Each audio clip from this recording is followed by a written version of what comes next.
realized my mic was on already. Doggone it. Okay. Probably couldn't hear anything. Give me a second if anybody is listening.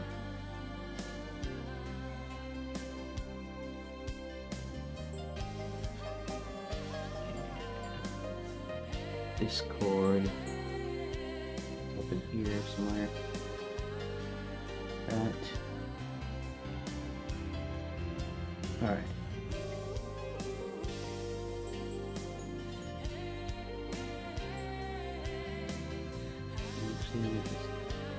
Just a little bit.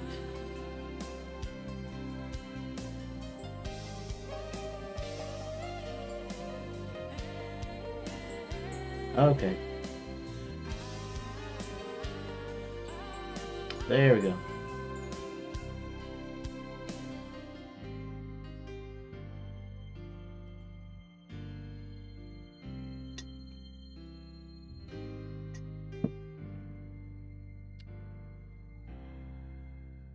Boop, boop, boop, boop, boop, boop.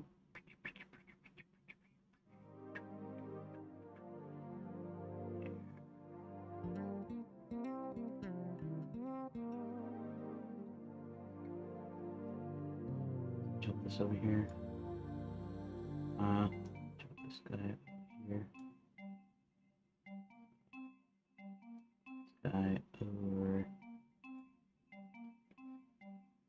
here. And let's go to my notification. Okay. Give me a second, please. Let's look at my plot outline. Let's pull up my notes. Whoops.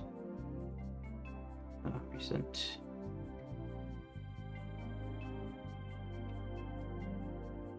Alrighty, let's see here.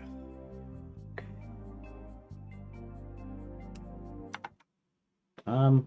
Hi, everyone. Welcome to my stream today. Okay. Still trying to deal with that leak in the house pipe.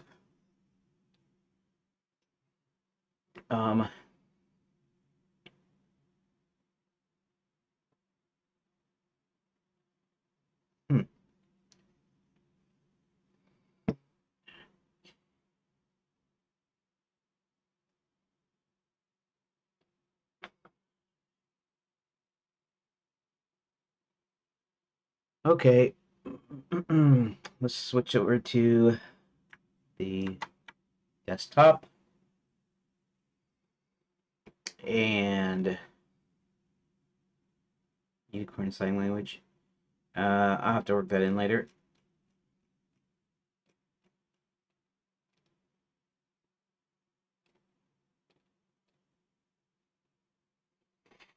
That's right. Okay, so this part, this max subplot here, needs to be integrated into the main story, into the main plot outline. But before I do that, I'm gonna have to rearrange some of Violet's already existing items, and then I'm gonna fit this in there, and then after I get the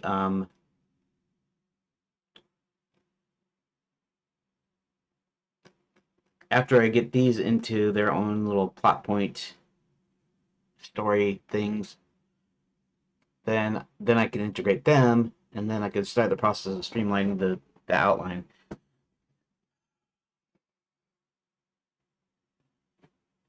Excuse me.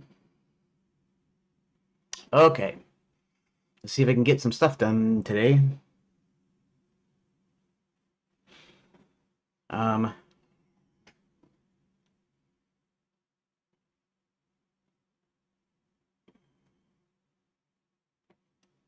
All right.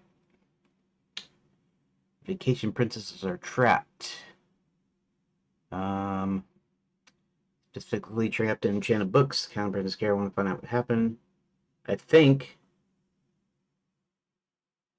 I think this is the note, and this is also a note here.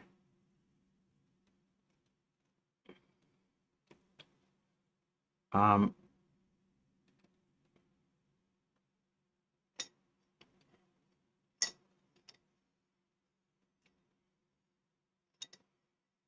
I might have. I think I added this part, the part where she also hears a male voice, whereas it wasn't in there originally. But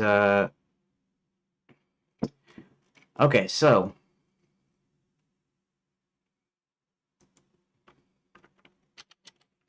Princess Karen Elspeth. I forget if I used. I think I used one L. Verdant subplot. Um, what did I do with Max here? Did I give him a subplot as in I okay.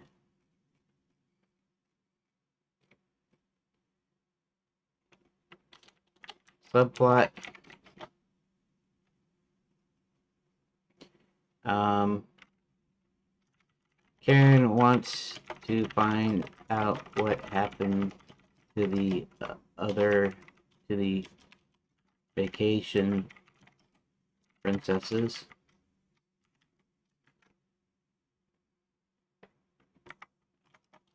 So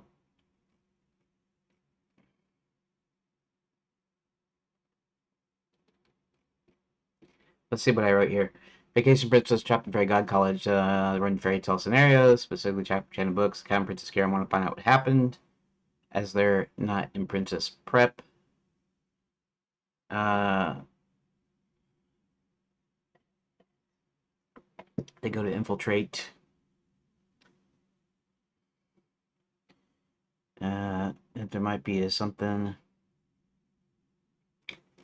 Um, I'm not sure if I'm supposed to put everything in the subplot, so I'm gonna kind of play this by ear a little bit. Here.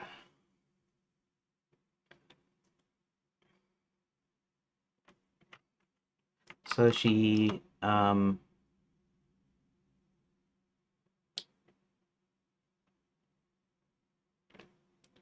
so even though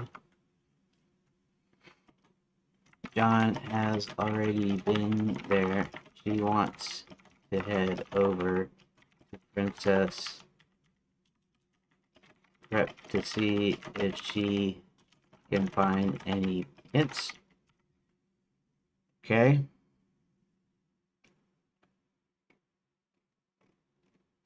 Actually, this is actually the full subplot here, anyways. When Karen decides to check out Princess Prep, she goes to the front door, reads a note. Dear future princess, a great sorrow and heavy heart wins from reading that Princess Prep has been temporarily suspended due to unforeseen circumstances. Just time we invite you to explore Fairy God College's special program just for those who signed up for the Princess program. We apologize for any inconvenience. When Karen tries to open the door, it's locked. When she goes around to the window for the headmistress' room, she finds it all boarded up. Okay, got that. Princess Karen Princess Karen and the Count tell John and Hebert there's another way into Princess Prep. Apparently, someone closed it up after John had visited. John mentions the headmistress told him the male voice told the woman whom was possibly identified as Violet to get back to Fairy God College. Then Hebert spoke up and told them it was Violet Moonshadow. If the princesses are anywhere, she'll know where it is. And they decided the princess should pretend to be a vacation princess in order to infiltrate the school, and that the only thing the Count could do is turn himself into a bat and hide in her handbag.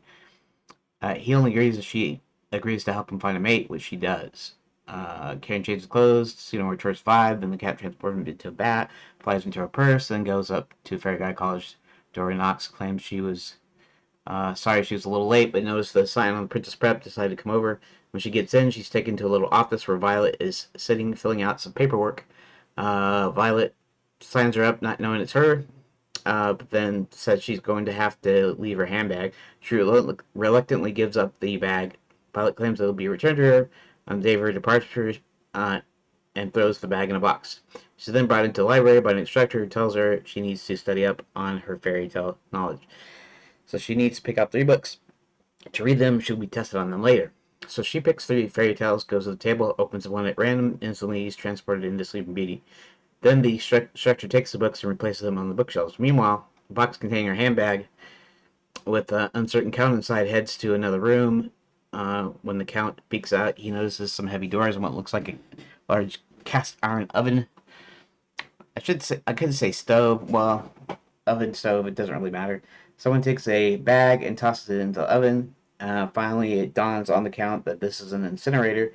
So he tries to struggle as his bag is picked up. When it's picked up, about ready to be thrown in, he then flaps his wings furiously, causing the attendant to lose his balance and falls down. The count flies out of the bag and out the door. Using the powers of obfuscation, he hides in the corner to observe what's going on in the office. He knows the same thing happened to some other girl. Then follows her. She picks out a few books, and then she opens one and disappears into the book, which is promptly replaced in the bookshelf. The Count is able to make it out of Fairy God College to tell the others what happened. Hebert mutters something about not disposing of Violet when he has a chance. Then he decides to go back to Fairy God College and breaks down the door. Open the library, says Hebert.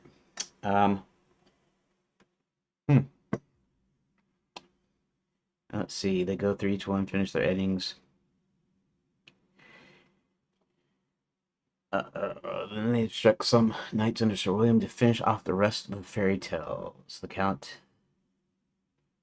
All right.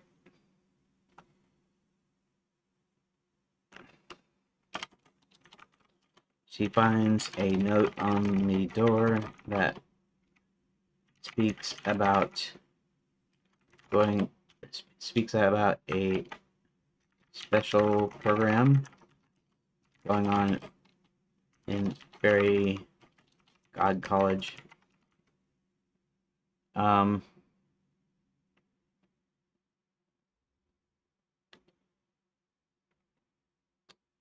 Let's see. Bringing the news back to the gang. They decide the only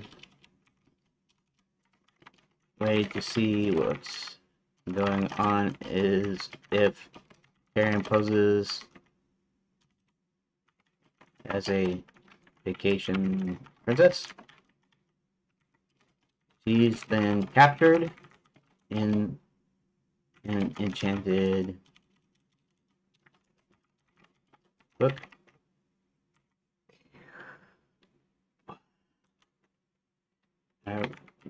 Reliving a fairy tale over and over until John seems to enter the story with her, and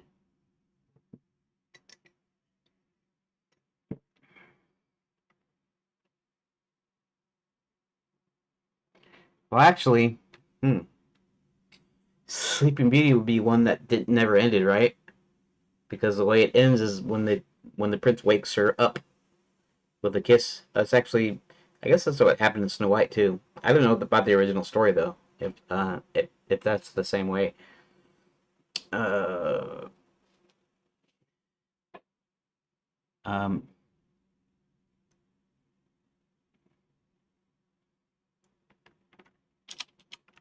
Living a fairy tale until John seems to enter the story with her and finishes it.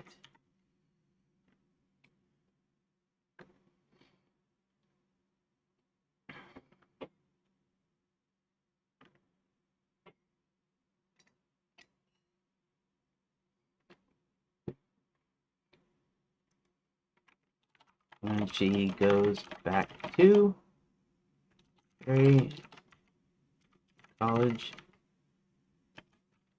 she's captured in an enchanted book, Living a Fairy Tale. Okay, we can leave that as her subplot because this is from her perspective. This is her deal. So I only need to be concerned with, what happens in her deal, and it will be fairly quick. Let's see, over here a little bit. Anyways, uh, it will be fairly quick.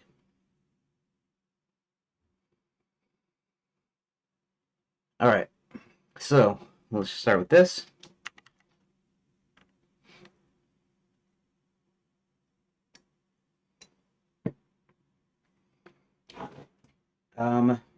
Before I do that, subplot outline.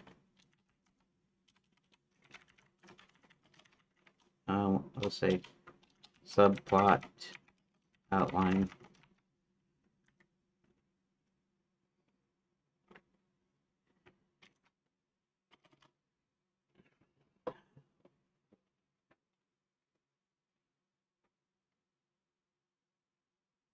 Um,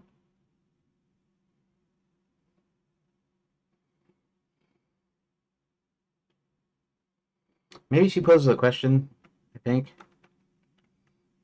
Karen poses the question that if Princess Prep is closed, where are all the would be where would all the vacation princesses be? Okay, where would the vacation princesses be? Um,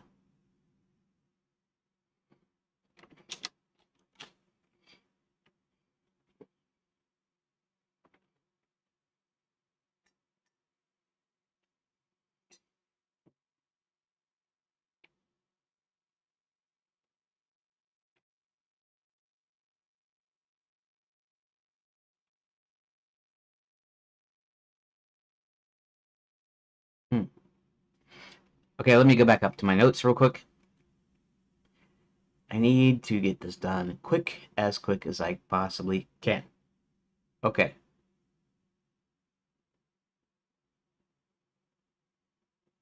It goes, okay, read the note.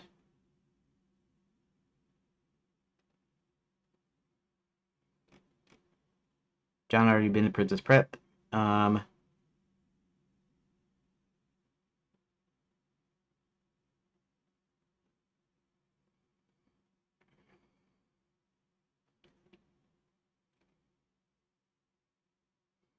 Okay.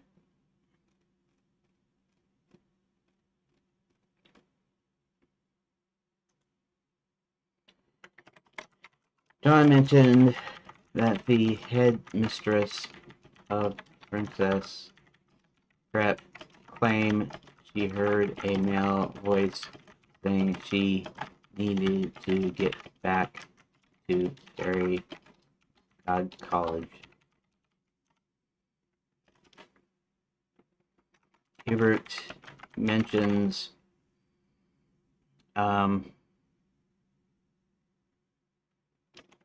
that it's run by Violet in Shadow, and that she would probably know where the princesses are.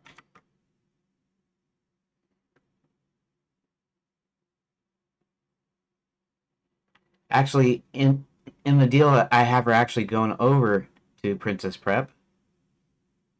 Um,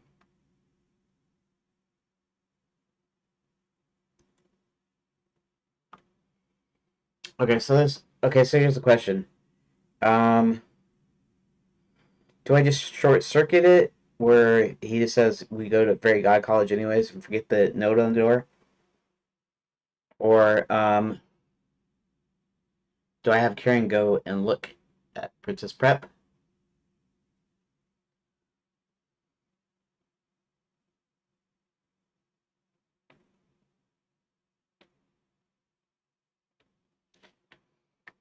Okay, I guess I don't know. I guess in the plot outline I'll leave it like this. fact, in the main story, it could probably be like that too. It saves an extra like location or extra thing that you have to do.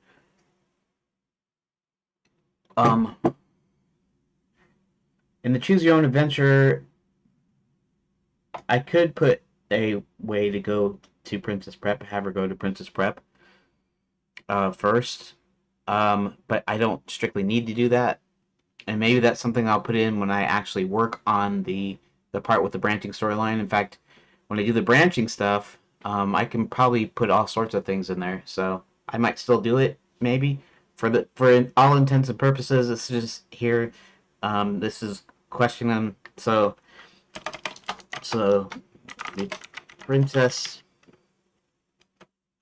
goes to very bad college.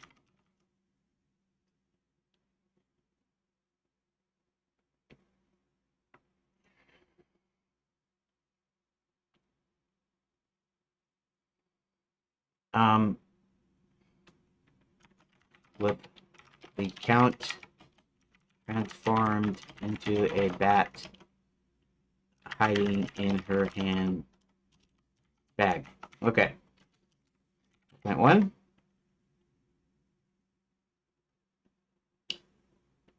Okay, so like this is kind of weird because maybe it doesn't really have enough to have plot points. I don't guess. The first plot point is what? Because all she does is oh, why don't okay.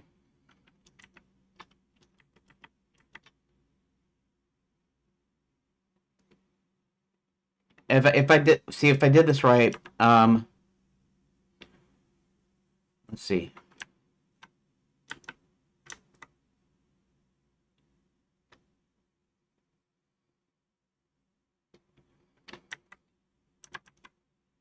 No, let's do this.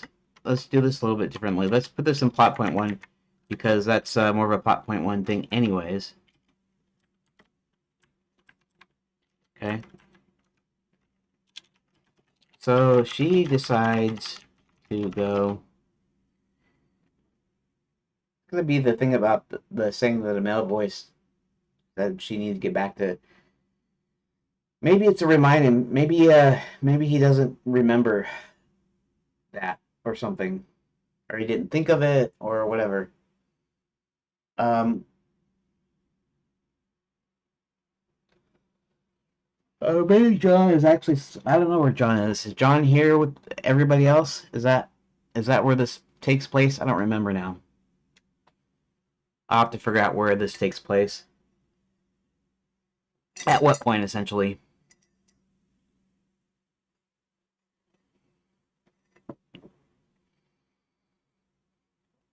Because maybe John. Huh, maybe John's at with Sir William at the night school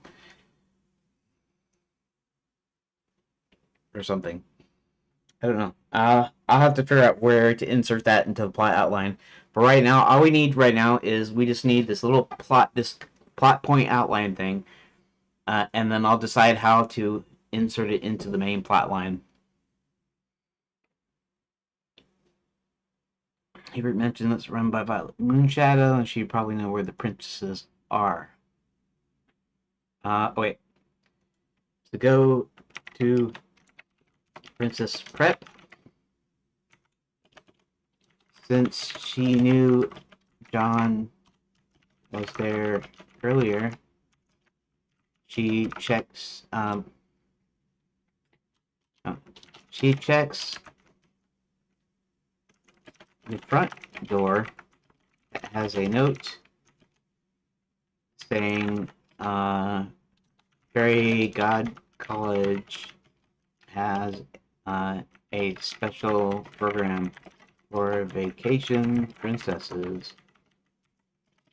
She also checks the window in the back to the headmistress's room, but it's all boarded up.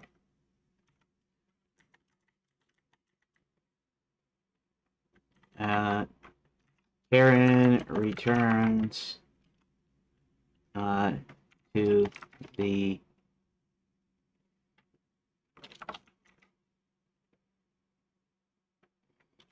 bats. Here, we'll just put to bats. It's bats and belfry. We're just shortening it just for the sake of just doing it here. Karen returns to bats.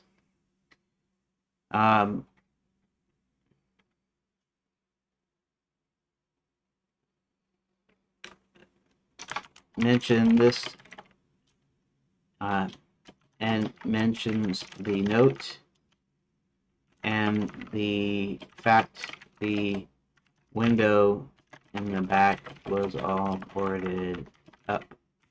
John mentioned the headmistress, Princess Brett, claimed she heard a male voice saying that she needed to get back to Fairy God College. Saying the female voice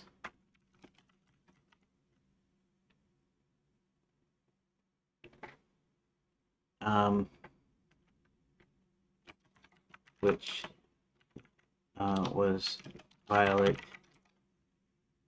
needed to get back to Fairy God College. He mentioned it's run by Violet Moonshadow and that she would probably know where the princesses are.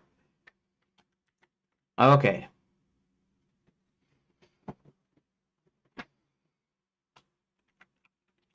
She heads over to Fairy God College with the Count in her bag after transforming into a bat. Okay. Midpoint. Karen is rejected at first, and then let's see why. I don't know if I had the deal. There's a thing about being rejected, and then they let her in anyways.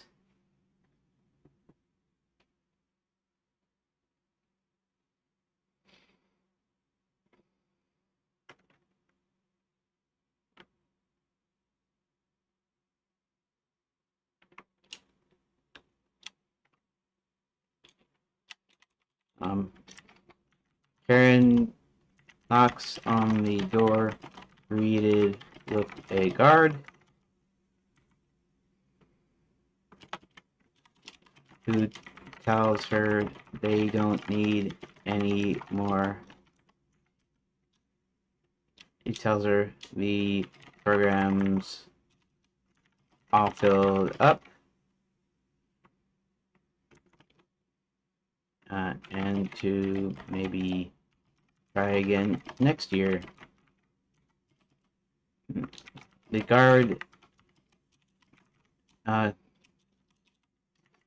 then hears a voice in the back saying it's okay and they're almost finished anyway, so go ahead and let her in. Okay. She's then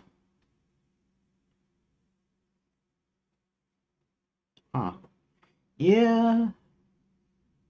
Let me think. She's then accepted and told to put her bag in a box, but they don't allow that they'll return it to her at the end of class. Okay.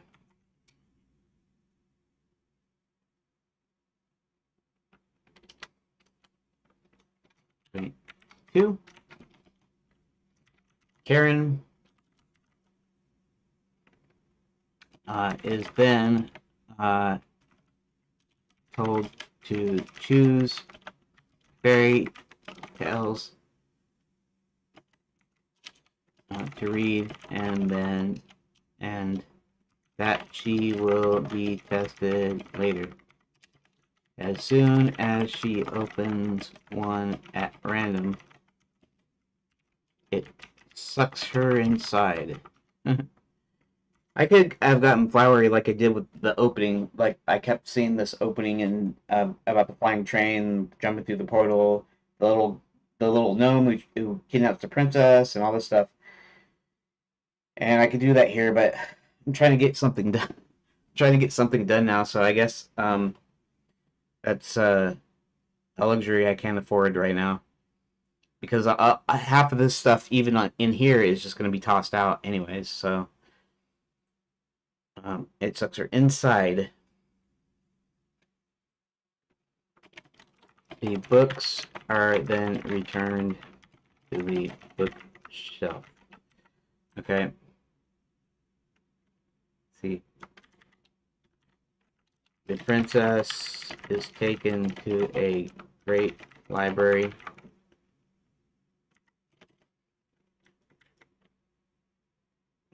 Returned to the bookshelf. Okay, so now she is trapped. Okay, climax. He doesn't realize what's happening as uh, she's suddenly in Sleeping Beauty. Not sure, is Sleeping Beauty an actual fairy tale, or is it just uh like a musical thing?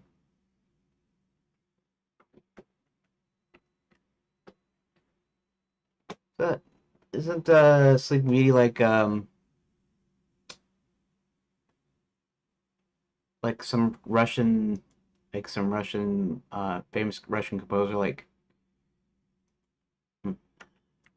Sleeping Beauty.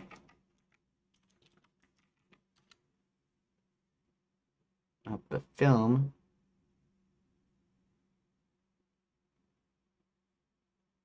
Oh, it is a fairy tale though. 1697 fairy tale.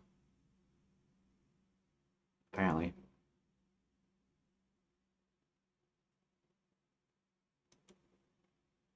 Okay. La Belle à Bois dorma, or the Beauty sleeping in the wood. The Sleeping Beauty in the woods. In the woods. Huh. Interesting. I didn't realize that this was a French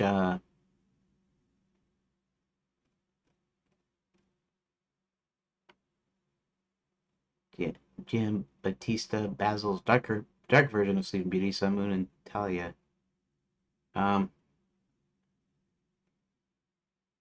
hmm, props, narrative, separate tales as they were in Brothers Grimm version. Wait a second. Brothers Grimm included a variant of Sleeping Beauty, Little Briar Rose in the first volume of Children's and Household Tales, published in 1812.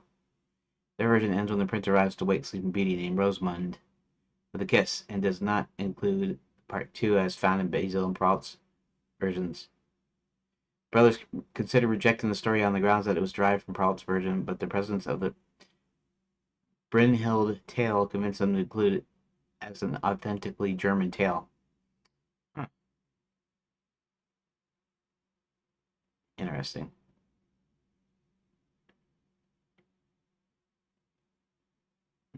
Mm.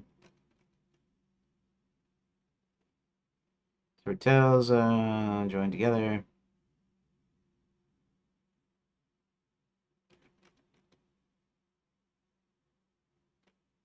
Okay.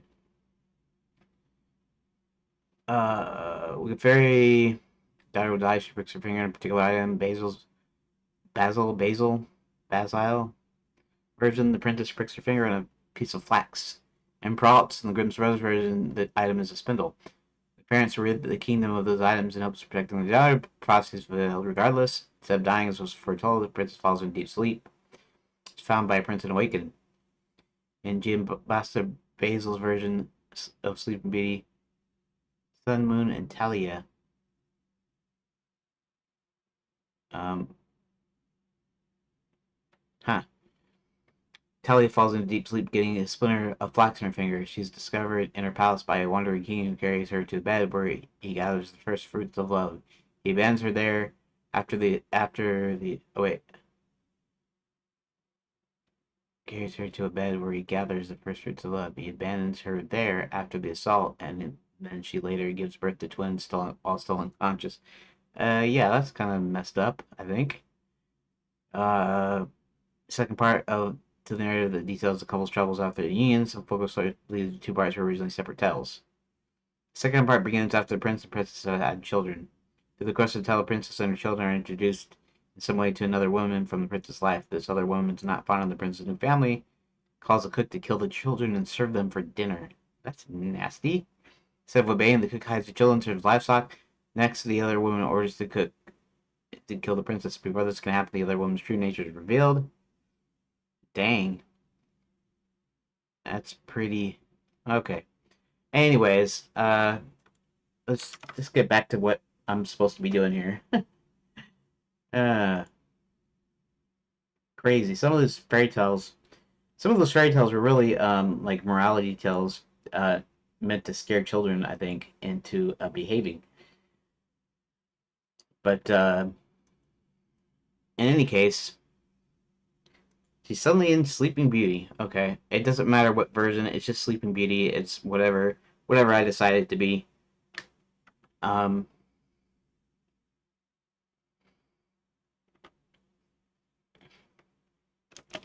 when she pricks her finger on a spinning wheel, whatever, uh, and falls asleep.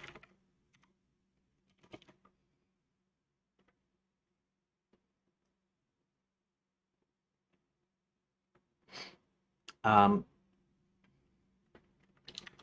when the Count manages to find his way back, he tells John what happened, and John and Hubert go to confront Violet.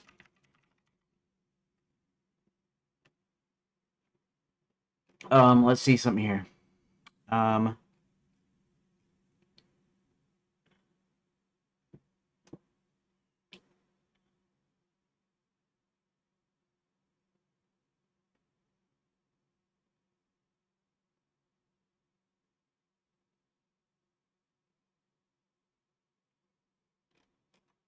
okay.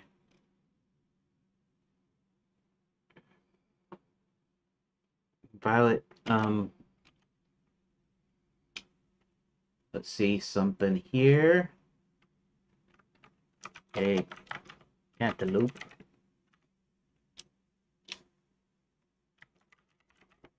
Okay. Anywho, let's see.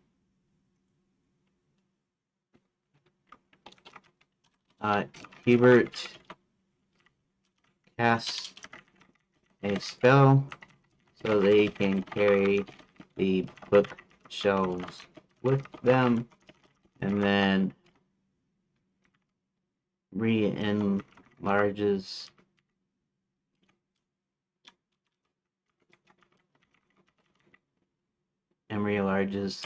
them.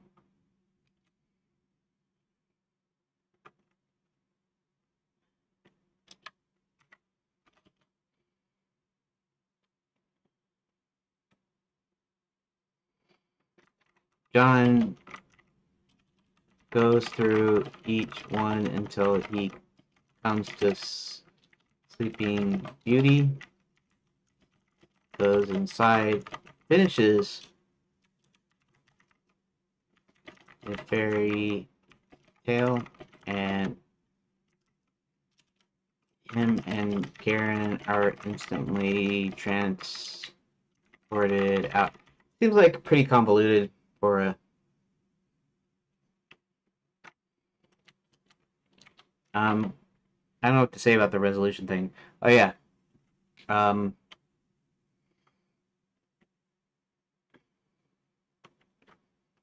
um um um um um, um.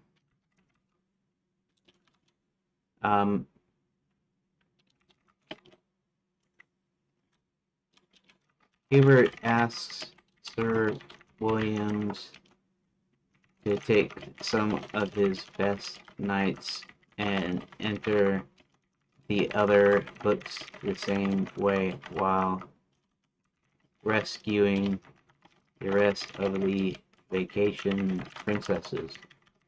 Okay, awesome. Everybody's rescued, everybody's out, everybody's ready. Let's go. Let's go. Now I need to go accounts.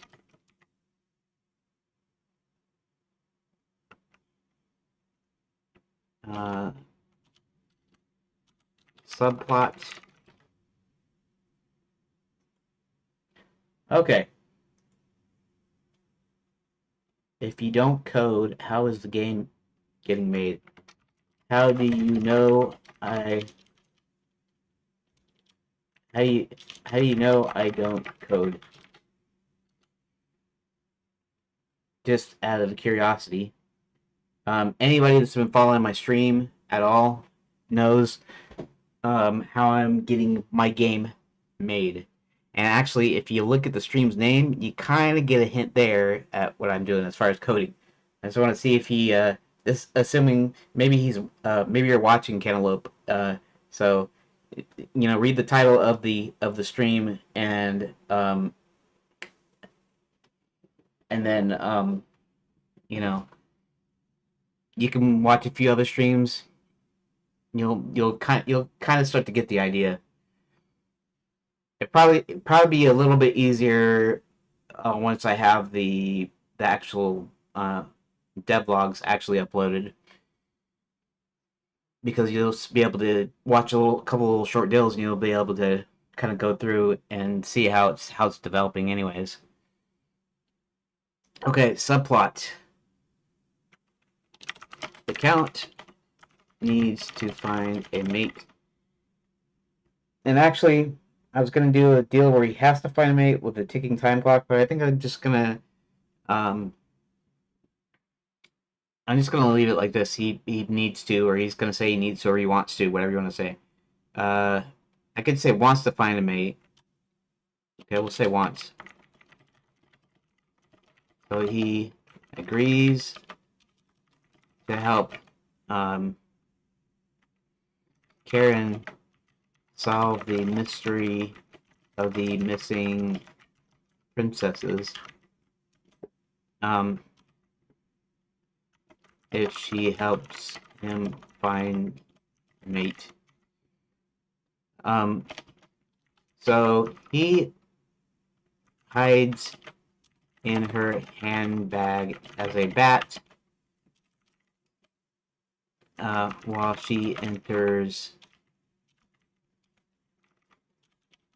Fairy God College.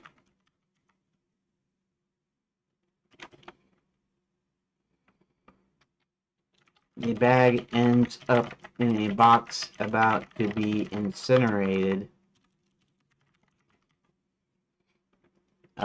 when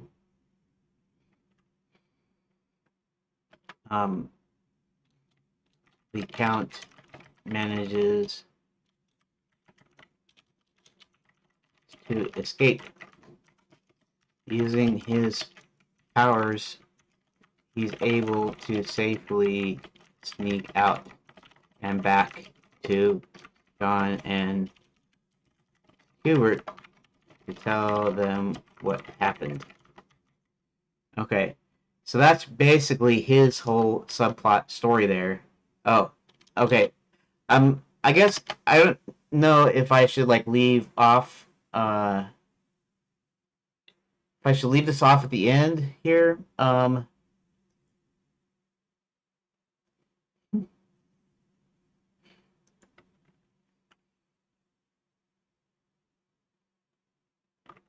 Uh,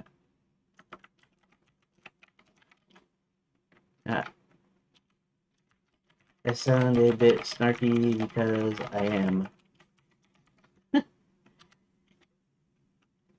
I'll just leave it like that. I'm not trying to be mean, anybody that that's been following this at all.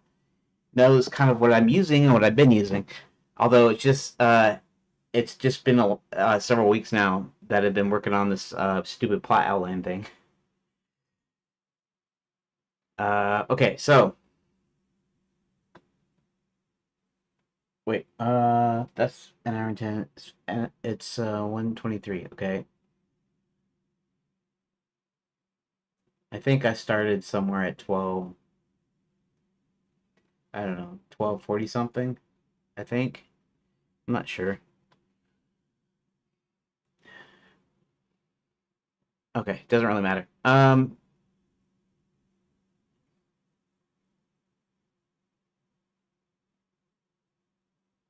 That's all I need for the counts.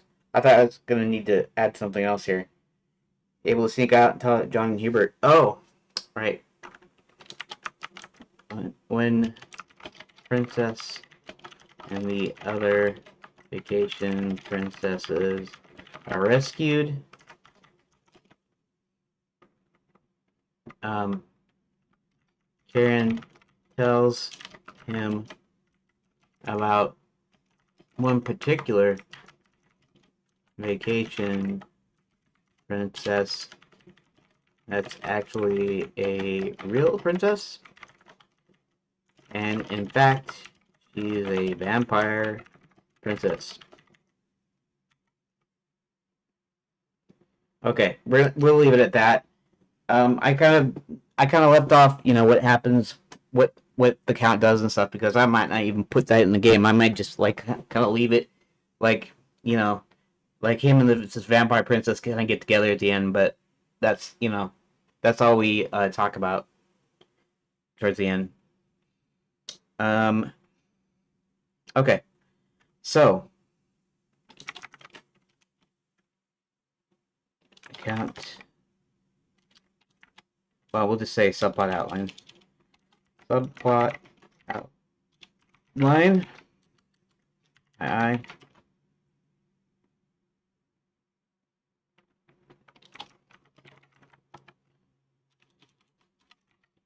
Princess wants to find out about the missing vacation princesses.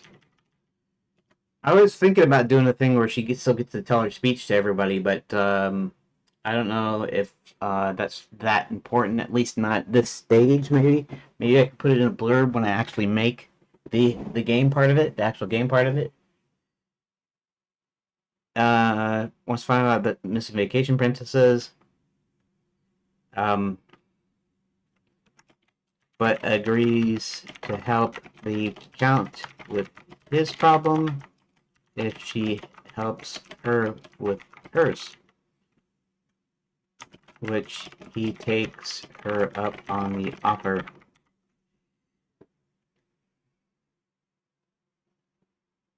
Um, okay, so what's this first plot point in here in Karen?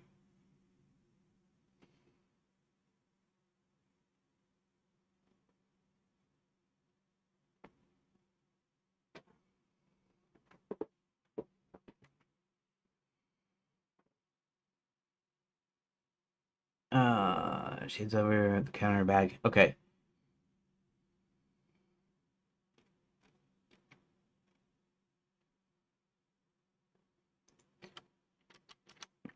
Plot point one.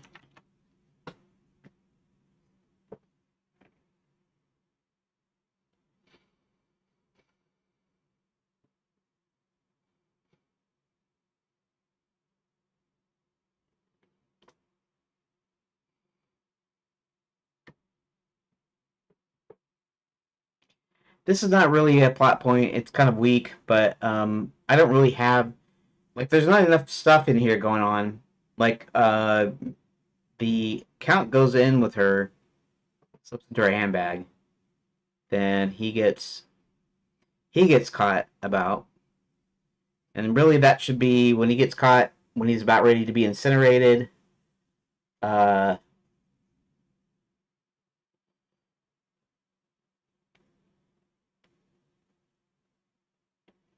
let's see.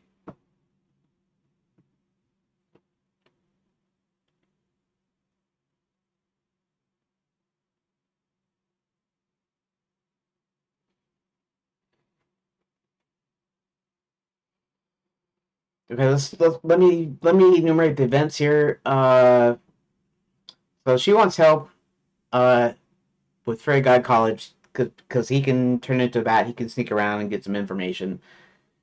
So he hides in her handbag. She goes in. She has to give up her handbag. Handbag goes in the box. Box goes into the other room. The other room happens to be where an incinerator is. They're about ready to throw him in. Then he flaps his wings and he gets out. Um, I guess that could be plot point one. The Count agrees to turn into a bat and hide in Princess's handbag.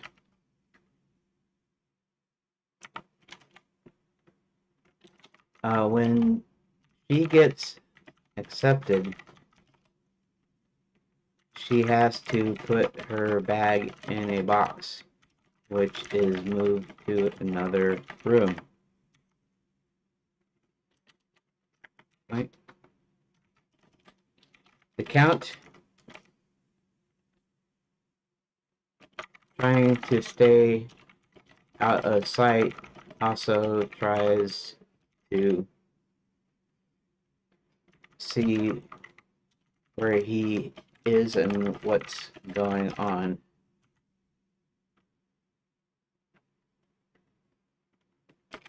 When he's almost thrown into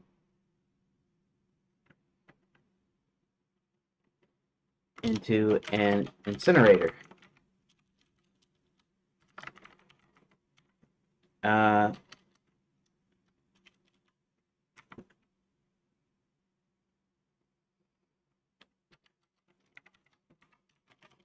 the Count narrowly escapes the incinerator and then hides in the shadows until he spots another girl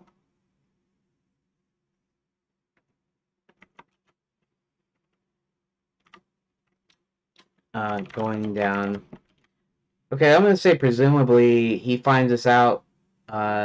Presumably Karen is still in there filling out papers or something, and now that he's in there, he's kind of observing what's going on.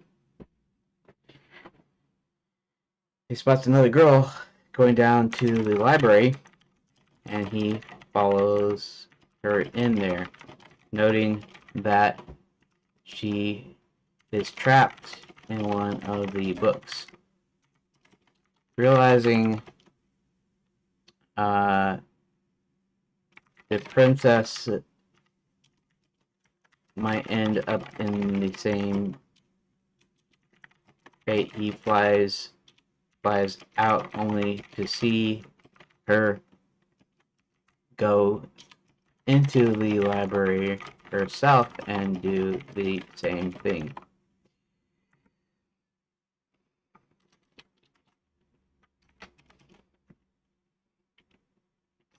Hiding in shadows and sneaking around until he escapes, he goes back to Bats to tell Hubert and John what's going on, and they head back over to Fairy God College.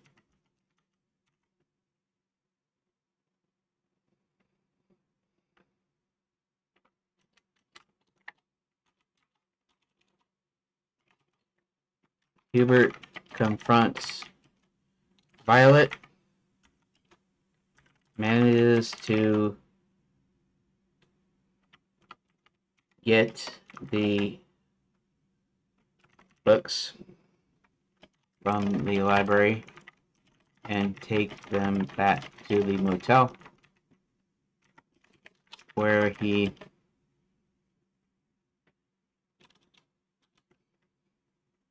where John and other Knights of the Guard do the same and play out the fairy tales so the vacation princesses can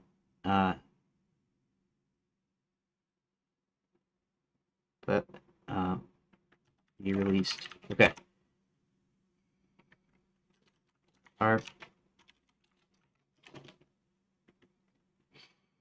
the Count asks Karen to help him now, and he mentions he's already helped himself and introduces him to what did I call her? I call her something over here. Oh, Princess Zora. Okay.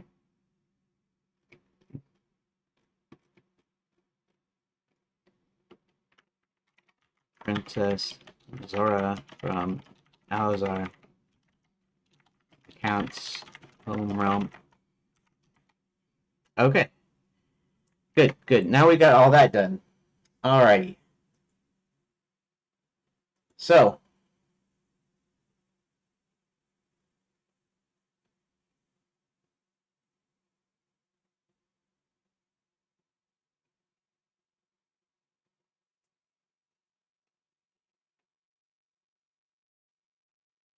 okay.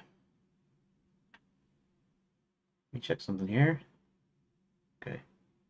1:35. I've only been here about an hour.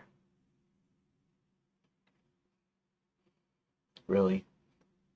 I mean, I've had this thing running since around 12 noon, but I didn't turn it on until, I didn't start, I guess you might say, till 12:40 something. So at most, I've only been here about an hour. Okay. So this is the part where I'm nearly done, and the part where my body and brain don't really want to do stuff. And I don't mean not working because of lack of sleep and stuff. In fact, I kind of didn't sleep that well last night either. It's a little bit differently, and it was a different reason and stuff. And I managed to sleep in a little bit this morning.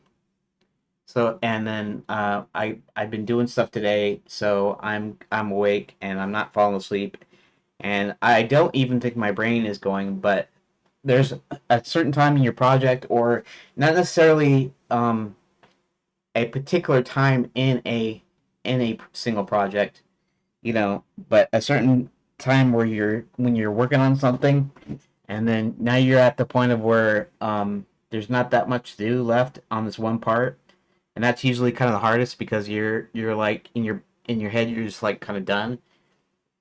I'm going, yeah, I can relax now. My brain's kind of doing that. I'm not really doing that myself because I'm not actually really done with anything, but my brain's going, hey, you just finished that. You finished all the character arcs, and now you don't need to do anything because it's done and you're done. And let's go out. Let's go and play or something. That's what my brain's doing right now. Because you know what I need to do now? I need to go back and actually, I need to fix Princess Violet's some of her events to happen slightly different times to kind of align with how the story is going right now, which means I have to read through it, and then I have to check my notes. I have to check the plot outline stuff, you know, and I have to make sure I rearrange it to where the chronology is correct. Then I can put in Max's items, and then I can put in Princess Karen and the Counts. And then I won't be even done then. Then my brain will do the same thing again. It'll say, hey, you got all these plot points in here. You don't need to do anything anymore. Good job. Now go home and sleep well. So yeah. So that's where I'm at right now. And what I need to do is I need to fix. I gotta read through this, and then I need to fix some Violet stuff. So I guess what you're gonna have to do is you're gonna have to hear me read the plot outline as it existed, without the 3 subplot items here, so that I can determine where to put some of Violet's stuff. Because at one point, Violet gets taken care of by the werewolves. But that's only after Max catches her, and he only catches her.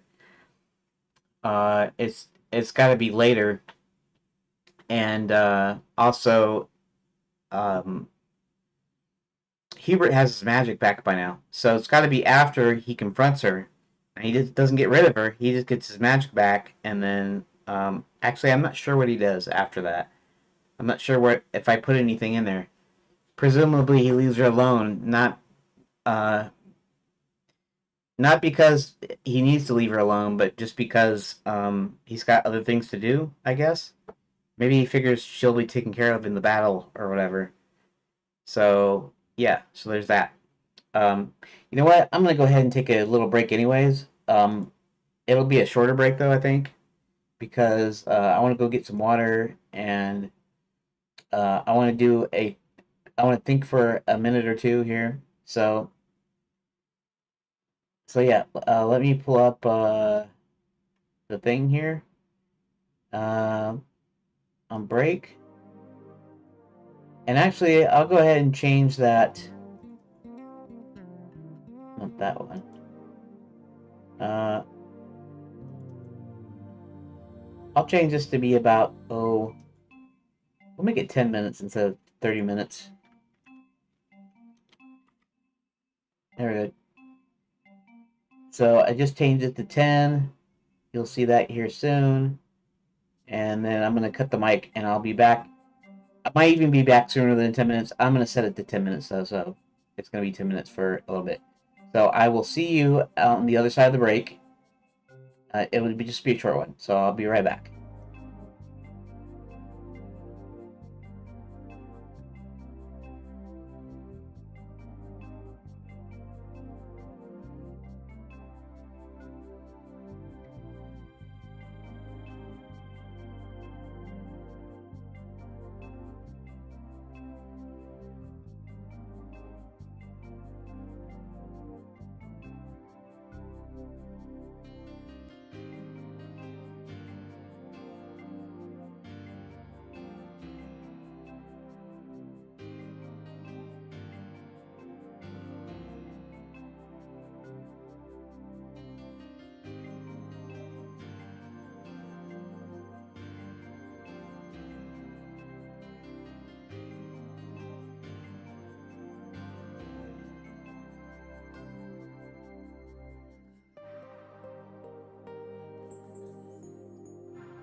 Okay, I am back. I am back.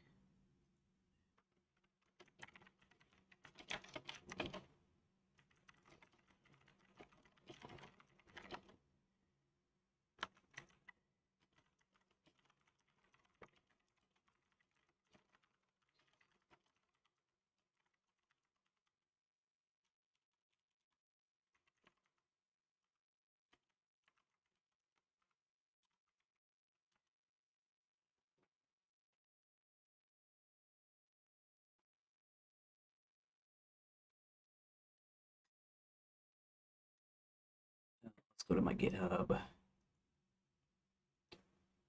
Not GIFs, back to GitHub. There we go.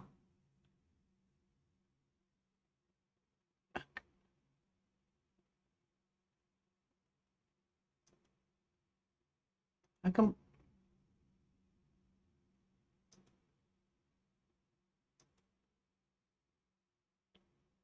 I'm signing in as Upgood. Upgood.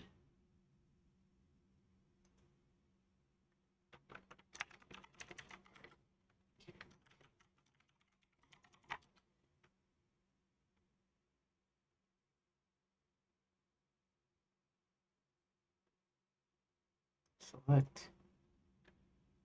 What is the problem? Okay. Well, whatever. Hopefully.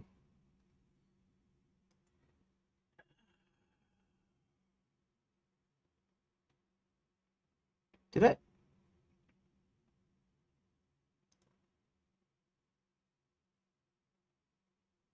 Did I do what I just thought I did?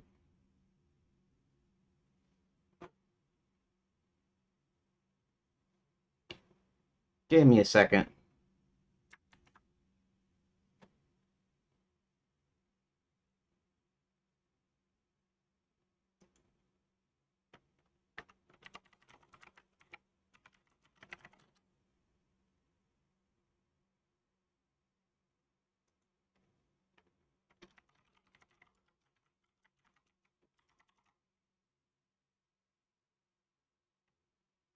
Actually, let me try something. All right, that's fine.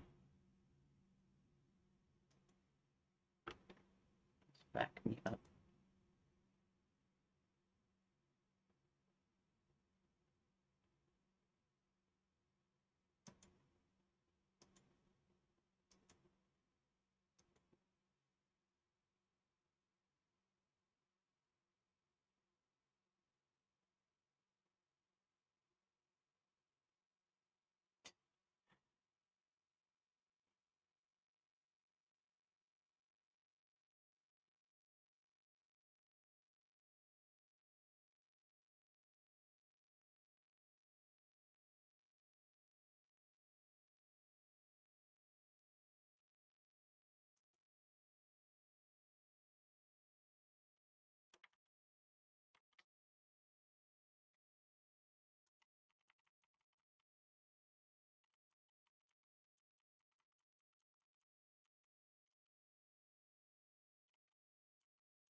All right, great.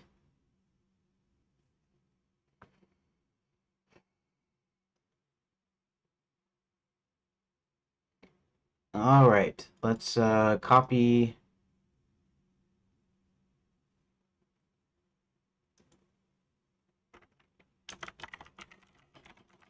If you're interested.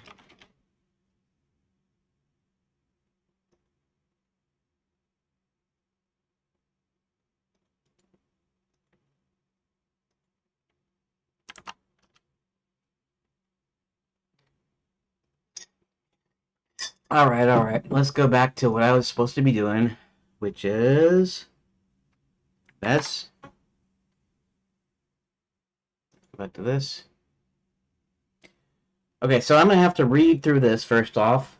So, be prepared for hearing me read through it. Um,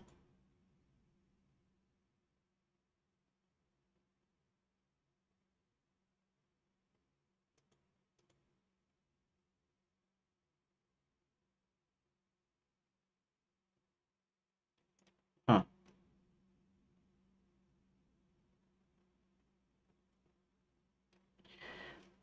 Um,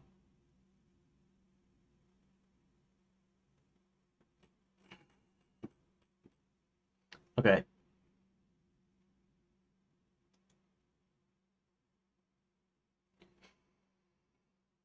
Alright, let me get back to this. Sorry. I've been taking too long. Um, okay, so I'm essentially gonna read through the current plot outline as it was before I added Max's subplot and did the other before I created Max's subplot and the other two characters' subplots. So this is the way it was before, and then I have to finagle. I have to Jimmy some of Violet's events,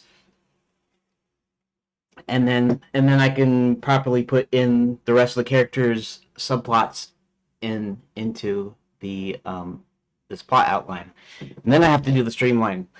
But today, I think today what we'll get to is I don't know if we'll get to the streamlining. We could get to the part of the streamlining today, maybe. I only say maybe because I just know how that goes. So for today, my goal is to make sure that I have everybody's subplots into the plot outline. It doesn't matter where it is. It doesn't matter if it's wrong, out of order, whatever. It's got to be in there, and then I can kind of go through it, and then I can streamline it as much as possible. Okay, so here we go. Shadowlands, Act 1. Okay, this is not a screenplay or any kind of weird format like that. It's just supposed to be mostly just the events that happen each on a line. So it doesn't have it's like one event per line, hopefully. Or I don't know if it's one event per line though. But we'll have to see. It doesn't really matter. What I'm interested in is Violet stuff, and I'm not just gonna go through Violet's the only time she's mentioned, but I'm gonna go through the whole thing so I can kind of figure out where to put her stuff in, because I know that she gets taken care of with the werewolves by when Max confronts her, and Max is going to confront her, but that's still got to be after. That's got to be after she gives Hubert his magic back, and it's got to be yeah, but before she confronts Max, I guess. Okay, so let's start. Okay, Act 1. Enchanted Land's magical resort was sold to a mysterious figure by the ruler of the kingdom.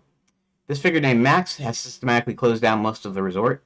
Many people have disappeared, including most of the friends of the wizard and chief advisor to the king, Hubert. Hubert gets external help by bringing in John, a young man from our realm.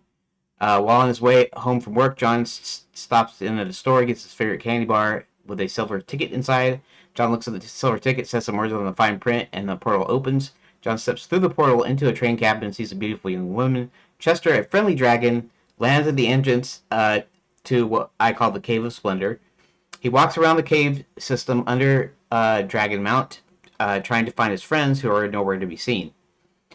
Chester then leaves and flies around to find some of his friends. On his trip, he sees a village being burned down by one of them. He rams the dragon hard enough to stop. Before the other dragon could recover, Chester flies back to his cave to pick up a few shiny objects. He then goes out again searching for more of his friends. The beautiful young woman from the train is kidnapped when the train cabin starts tumbling, causing John to fall and black out. John awakens in a forest without leaves as Hubert walks over and introduces himself. Hubert tells John that he brought him here to help find out why Enchanted Lands has closed. Zanzibar the Great, a magician, con artist, and thief, manages to escape the police in our realm and into Enchanted Lands. Zanzibar then does a few tricks for the first locals he sees. He then gets his crow Corvus to steal from them, which is kind of what he was doing in our realm. Hubert sends John to night school and Princess Prep to figure out what's happening. Hubert himself goes to examine Wizard U and Fairy God College. Roland, the half-dwarf, half-giant, approaches the entrance to the dwarf mines. An old dwarf Roland knows stumbles out and tells him his dad is trapped in the Gnome Kingdom. At night school, at the night school entrance, John talks to the guards and then gains entrance to the school. After asking around, he learns a princess was going to speak at Princess Prep but never made it. Someone tells John the knights are using real weapons and dragons are terrorizing small villages. See, a couple of these things can be kind of merged into like one item because it's at a location and it's like some information, and these are not like significantly different events, right? This is just one event. One event is he gets information, at least for the purposes of the choose your own adventure first pass, where it's going to be more like a book, right? Because what I'm going to do is I'm going to take each of these lines and I'm going to put them. I'm going to create a new room for each line that's going to have these lines, and then that's going to be connected to the next one, connected to the next one. Sort of like a book. You read it linearly. You click on the thing, it goes to the next line or the next page. And then after I get all of this done, then I decide, okay, now is there places I can put some interesting choices? You go here, you go here, you do this, and you do this. And again, this first phase, it doesn't really have to, like, I don't necessarily want it to have multiple endings or dead ends or anything like that. I basically want to get it into a format of where it's like rooms connected to rooms. Like when you're reading a chart, right? You're reading you're mapping out a game. It could be RPG, adventure, or whatever, and you map it out, and so it goes to different locations, and it's like this tree. It's like these nodes with these things coming off of them, child nodes that come off of them, and so the first pass, I'll be doing like that, and so they'll still kind of be going to the same place. Like for instance, choosing a method of getting into night school, or choosing a method of doing this or that, the other thing. So I'm going to do this as a way to later on it's going to be they're actually going to be puzzles, but for right now they're just going to be like nodes in a choose your own adventure game, like leaves or pages or whatever you're going to call it. Okay, so let's go back. Let's see. Here it goes. Okay. And just to let you know, when I'm switching characters here, it's going to be when I introduce characters, and the reason I'm not really introducing or doing anything is just because this is an event outline, or like a timeline, so to speak. So each of these things kind of happen sort of concurrently, and so I'm like interleaving them, kind of on purpose. Because eventually, if you're able to play these characters, you'll be able to switch off at any time, and they'll be able to go on their story until we get to a spot that relies on something else. In other words, if we're relying on the Count to actually tell us where Princess Karen is, where she's trapped or where she's taken to, I can't do like the rescue of the princess until all that stuff is done. So I'm gonna have this chronology, and so but when you're playing the final game and you go and for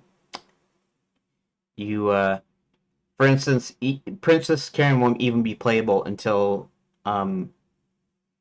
we actually start to we introduce her when she's taken to the wine cellar. She's taken to the wine cellar and she's tied up, and at that point you'll be able to play her character, right? And so that's just kind of the way things are going. That's why I'm kind of interleaving these in here, so I'm not staying with one character for too long, until the end. I could have done it a different way where I stayed with a character until they relied on something from somebody else, but I just kind of decided to do it this ways. Anywho, in old dwarf Rolando stumbles out, tells him his dad's trapped in Owen Kingdom. At the night school entrance, John talks to the guards, then gains an entrance. After asking, he learns a princess is going to speak at Princess Prep, never made it. Someone tells John the knights are using real weapons, the dragons are terrorizing small villages. The Grand Enchanted Landing is the first stop on the Princess Tour when John sneaks into Princess Prep. Zanzibar does some more shows, one with Max attending, and manages to steal from him without his nose. Max later finds his money gone, and then confronts Zanzibar and makes a deal with him. Max helps Zanzibar with larger productions in exchange for doing some tax collection for him. As Chester, okay, now we're meanwhile, Chester catches up to a few of his old friends, tries to break them out of the spell with some of the shinies. When that doesn't work, he tries to refire on them, that doesn't work either. Desperate, he flies to Nestor's cave, where Nestor is about ready to fight when Chester speaks. Chester and Nestor discuss the dragons. Okay, so I'm not putting the story in here, but if you've been following this at all, you know that Nestor is kind of is a bully. He's kind of he's mean to everybody. So and now I don't really have a justification for Chester to go and visit him. Maybe he figures that that Nestor hasn't been enchanted, which he hasn't, but he doesn't really know that. So I'm not sure if I want to make a reason where maybe earlier in the thing I can have a scene in there where Nestor actually tries to beat him up. Maybe even here. Maybe it's when he says he's ready to fight him. Maybe he doesn't. Maybe he goes over and tries to knock him down, knock him over, and stuff. And then he, when he realizes that he's his old self, that he's his mean old self, he asks him about what's going on. Okay, so desperate, he flies to Nestor's cave. Nestor's about ready to fight him. At Chester and Nestor discuss the dragons. Nestor tells Chester about Kirktooth's control. Hebert, okay, so and then Hebert himself sneaks into Wizard U and examines the Hall of Fame paintings and notices one is missing. So this is like a Wizards Hall of Fame kind of, it's like the trophy cases in a high school in a high school, right? And they have you know football trophies and whatever sports trophies. Well, they have the sort of Hall of Fame of these famous wizards that are basically Wizard U alumni, basically.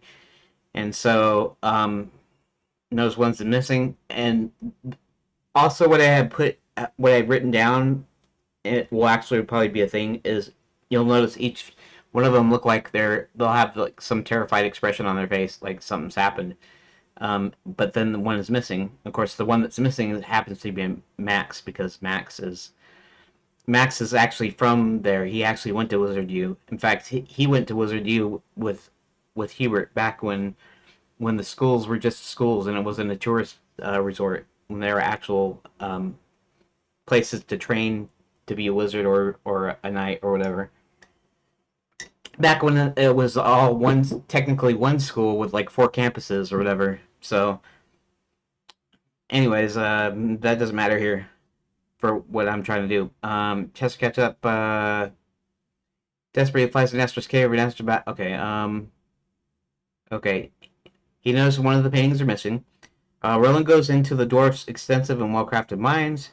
Remembering a secret entrance, Roland gets into the Gnome Kingdom. Okay, back at Fairy God College, an old friend tells Hubert Violet is back and is forcing students to become evil witches. Roland happens to notice all the people, and then at the same time, Roland is noticing all the people working the mines, and finally spots a giant chained to a smelter. I don't really know what a smelter is, I've seen like forgers and like I've seen the kind of the big factories, in like movies and stuff. You remember the steel forge in Terminator 2 at the end, so they have these massive machines and it's pouring molten metal and doing all kinds of stuff. And then there's an old black and white movie from the 30s called Beggars and Ermine. It's kind of like a retelling of Counting Monte Cristo, sort of. It's about this guy that owns this steel or steel plant, or I don't know, steel or iron or whatever foundry, and um, his partner wants the board to sell out, I think, and so he gets him to set up this thing where the where the big bin the big I don't know what they call those, the big pot that has the like the molten metal, where it falls and basically falls on top of the owner. And so then he's kind of paralyzed. He's burnt and he's in a wheelchair and he can't. He doesn't have. I don't know if he has use of his hands. I don't remember now. But basically, he goes and then he kind of plots his revenge. So he gets all the beggars together um, and forms it into an organization, sort of like a union, where they all get to benefit. He takes the money and he invests it, and then he goes and buys stuff, and it's actually a pretty good movie. But I guess I'm I'm going off on a tangent like I always do, but anyways, in it is a foundry where they're working with molten metal. So whenever I see a smelter or see something with ore or whatever, I don't really know what it is because I haven't actually researched it. I just know a few things that I've seen from movies and stuff. So I'm imagining some maybe that big bucket with the molten metal is something that Roland's dad is actually he's moving it back and forth or whatever. He's running the giant thing, whatever it is. Uh, no, finally spots a giant chain to something. I said smelter, but I don't know what a smelter is. Anyways, Giant's Roland's dad. He tells him to find Hubert and tell him Max wants a lot of Quicksilver. This is why they're in the mines. This is why the people are disappearing and stuff like this. Okay, John and Hubert rendezvous at Scarborough Fair Chicken at the Renaissance Fair. Since the princess was kidnapped for a reason, they decide to find her and rescue her if possible. Hubert contacts his old friend the Count and tells him to turn into a bat to see if he can find the princess. The princess, tied up to a wine cask in the cellar, manages to escape her ropes with the help of some mice.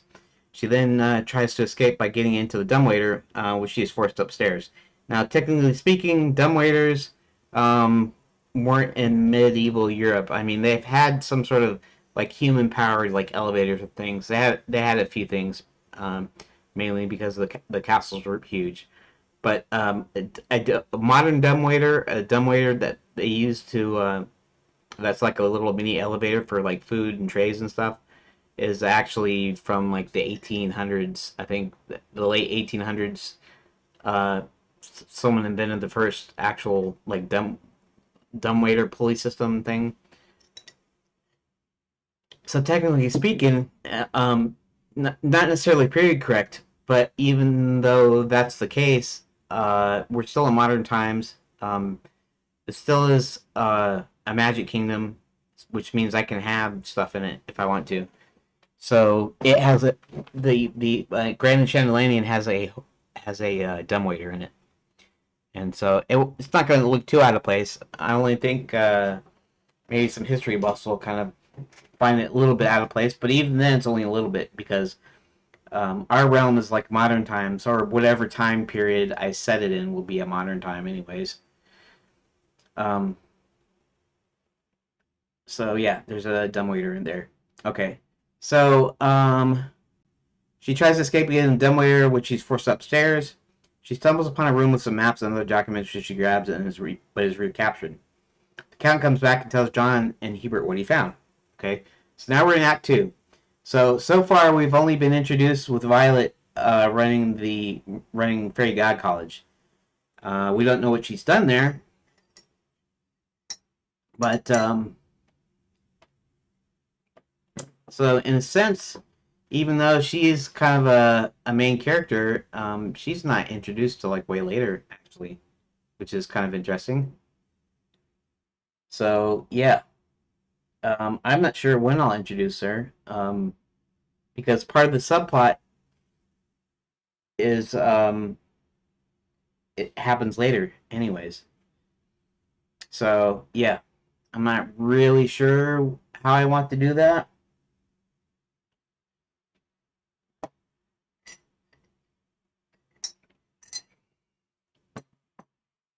Anyways, let's see what we got here.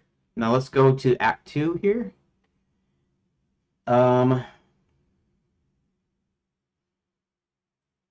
me do something real quick. Okay, so Act 2. Zanzibar decides to skim money off of the taxes he's collecting.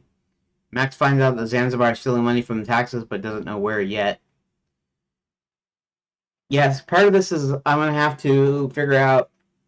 You know, Zanzibar is going to be going to different places, so I'm going to have different locations in the kingdom. Places where figure out where Bats in the Belfry is located. Where there's a place in the north where the giants live, and that's where Roland and Roland Jr. go off to recruit people for to help our heroes out. And I'm not really planning on any kind of a plot or subplot involving Giant Land, but it's got to be a location at least a location that they start to go to, like maybe a background or something. So I'm gonna have to think of all these things of where they're situated and stuff, not just the major things. Like we have the castle, the administration castle, where people are checked in Enchanted Land. They land with the flying trains. The flying trains take off from the other side when people are leaving. There's probably other terraces that they do stuff. One of the terraces Max uses to build his machine because it's a huge machine, and he needs plenty of room to be able to go into different realms. So I'm gonna have to like conceptualize all this, and that's kind of why I'm doing it this way. So I'm doing it in phases so that I'm not too overwhelmed, and so I can kind of look at it piece by piece, so to speak. So like, I'm not even worried about visuals until phase 4. Phase 1, 2, and 3 are going to be all text. So, um, I think I introduced multiple player characters in phase 3. I think that's phase 3, because phase 4 is actually when I start introducing some images, and they're just going to be a few images. It's going to still be primarily text, but it's going to be a few images. And then after that, I start working on like a parser. And then parser is going to pretty much do what the other versions did. Like it's not going to be much of a change in how you play, except for you'll be typing in words. Go north, go church, whatever. Go to something, talk. Touch, pick up, whatever. Uh, so when the text parser in, the commands will still be the same. In fact, the choices it's still going to be like a choose your own adventure at first because you'll be picking the choices, but instead of typing a key, you'll be actually typing in text. So you'll still type in one, but you'll have to enter instead of just hitting the one key.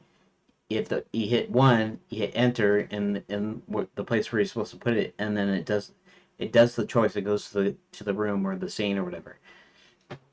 So yeah, so when first introducing a parser, it'll just do that, and then another phase after that. I don't know if it's just after that, or if it's a couple of phases later. But I'll be expanding it so where it's a fully interactive text parser, like an old-fashioned text adventure. And as I build on this thing, now even though I'm getting most of the story in here, I kind of plan the first Choose Your Own Adventure game version of it is going to be I'm going to try to reduce the number of locations. Actually, originally that was just for myself, so that I wouldn't have to have a lot to do. But what I'm thinking about doing is I might take some of these, even though they're specific events. I might have a page with multiple events and or locations, so that you don't have to go through that many different choices and things. And as I expand it, as I add on to it, eventually it'll be like full featured. But anyway, let's get back to this because we're trying to fix Violet's her timeline here, her chronology. Zanzibar chat. Okay.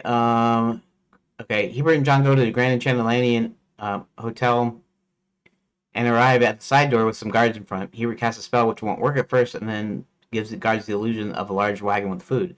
As they go in the kitchen, they find a secret passage into the wine cellar. John clocks the guard that's watching the princess with a heavy wine bottle. They try to walk out the side doors calmly and slowly until someone yells she's escaped. Black Knight rides up on his black charger as our heroes run it to an empty carriage. The guard that was knocked out runs out to the side doors and tells the Black Knight to get him. As our heroes speed away, the Black Knight starts chasing after them. Max uses Zanzibar shows to abduct more citizens and tourists. So that's partly what he's doing after every time after Zanzibar takes their money, he abducts them, and so his audiences get smaller and smaller. When he's got enough people working the mines, he proposes that Zanzibar do one final big show. Zanzibar readily agrees after Max finds his stash. Now, the way I wrote that, it sounds like he's agreeing because he found his stash. I wanted to say it at the same time. Max finds his stash as Zanzibar agrees to the deal. Okay, and then now we're back to Princess. Princess looks back and says something about the Black Knight looking familiar. Princess asks the cook about the Black Knight's taste for unicorn meat, and the cook confirms. See, all this can happen in one room, one thing. It's a discussion that they have, and it's not even that important. It's not like an event here, right? Princess then tells John and Hubert this is the same Black Knight that hunted all the unicorns in her realm. The princess then asks Hubert if there are any unicorns around. Hubert replies that this same Black Knight hunted their own unicorns, and he hasn't left yet. Max confronts Zanzibar about the money he's been stealing, threatens this is his last show, and he will perform it. Zanzibar performs his last show, and then sends Corvus to gather up the loot. Meanwhile, Hubert, the princess, and John eventually come to the forest without leaves on the trees and slow down a bit. They spot a unicorn out a ways, just standing and looking around. As they approach the unicorn, it only looks at them instead of running away. The princess hops out and starts petting him and talking to him. John tells the princess they don't have time, and she glares at him. The princess asks the unicorn if he's lost. See, this is a single event here. They have a discussion, and then they find they can talk to the unicorn, and so that should just be one line. The unicorn stamps his foot once. The princess then tells him to do that again, and he does. The princess then asks him if he's a horse, and he stamps his foot twice. She then asks him if he's a unicorn. He stamps his foot once, meaning yes.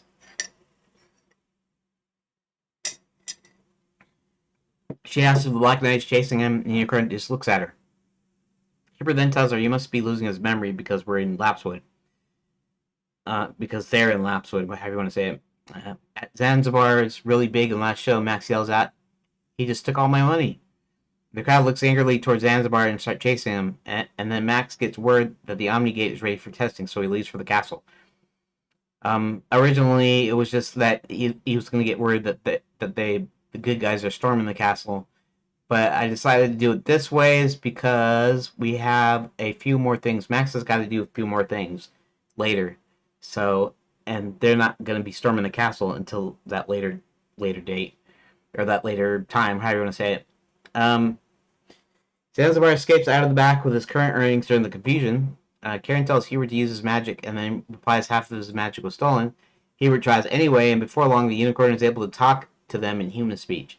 And so his halfway magic works halfway, so basically he doesn't turn him into a human, back into human, but he does give him the ability to speak to them. The unicorn's unable to remember his name, and they all start walking together. Soon, nobody remembers what they're doing. John notices Hubert wearing a wizard garb and suggests he's a wizard and he should cast a spell or something. Hubert reaches into a bag and pulls out some hats and puts them on. Now, one thing I didn't explain here, I might have explained in some other at some other time, probably in some of these other streams in here that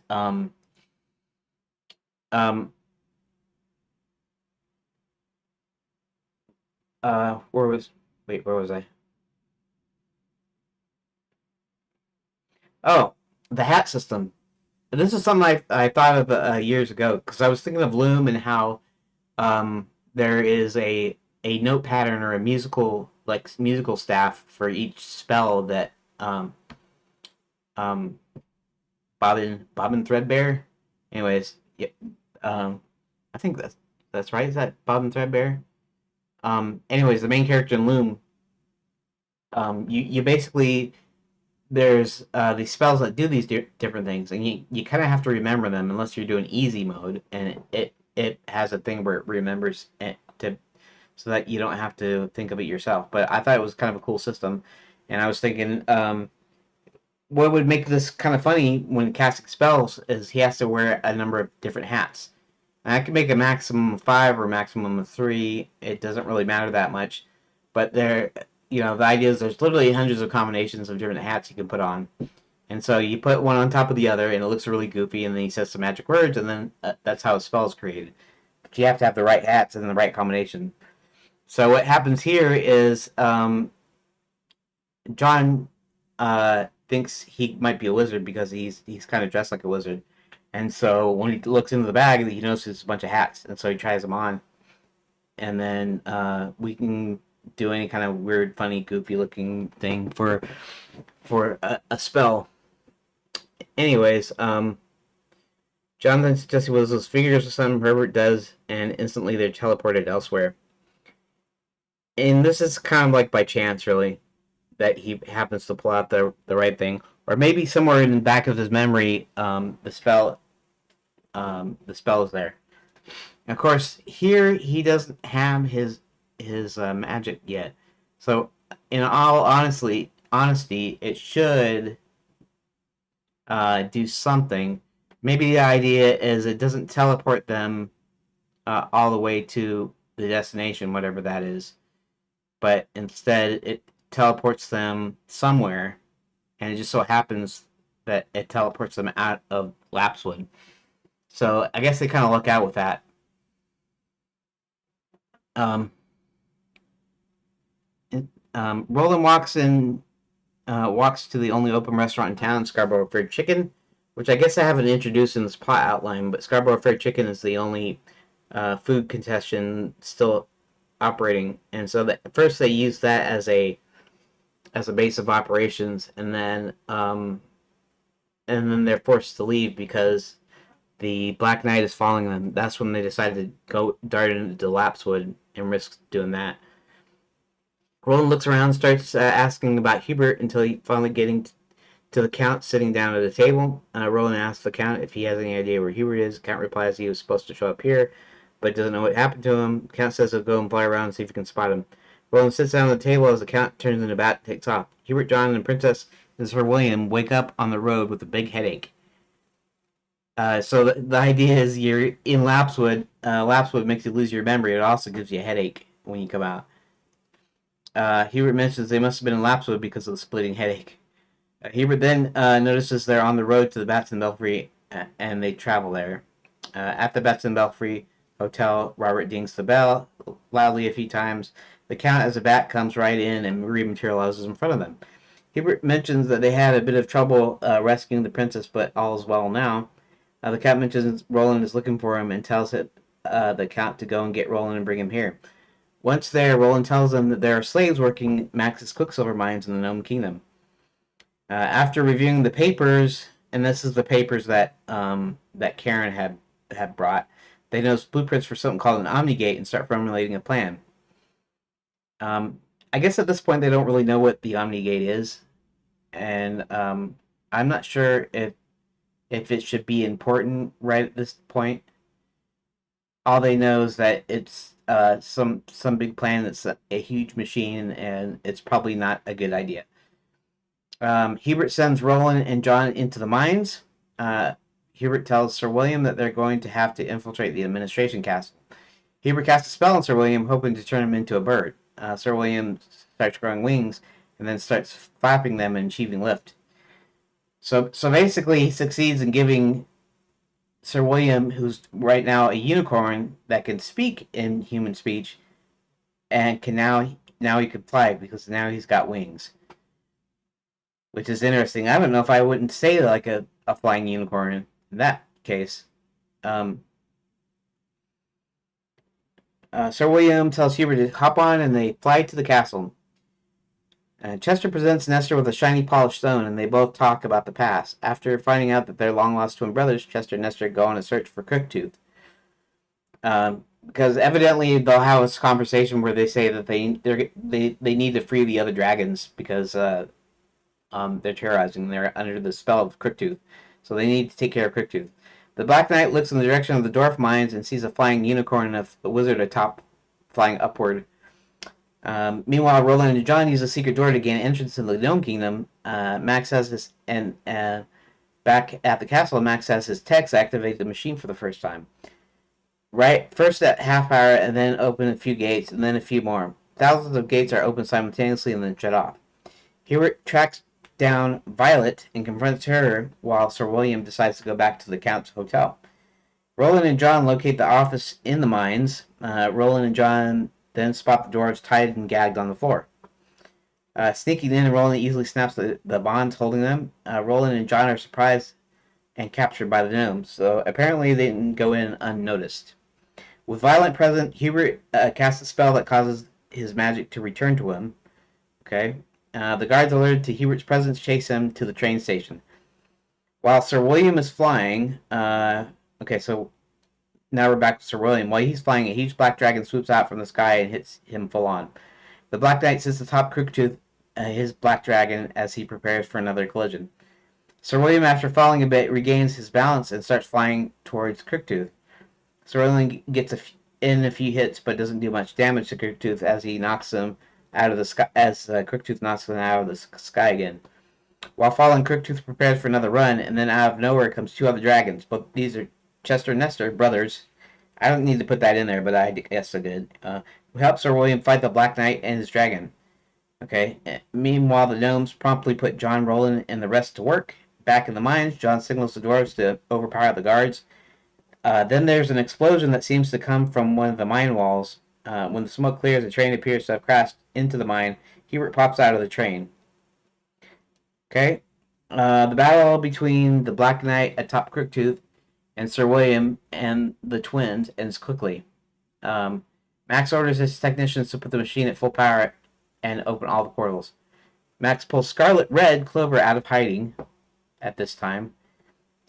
It's kind of weird because I'm going to have to change that. That's going to have to Max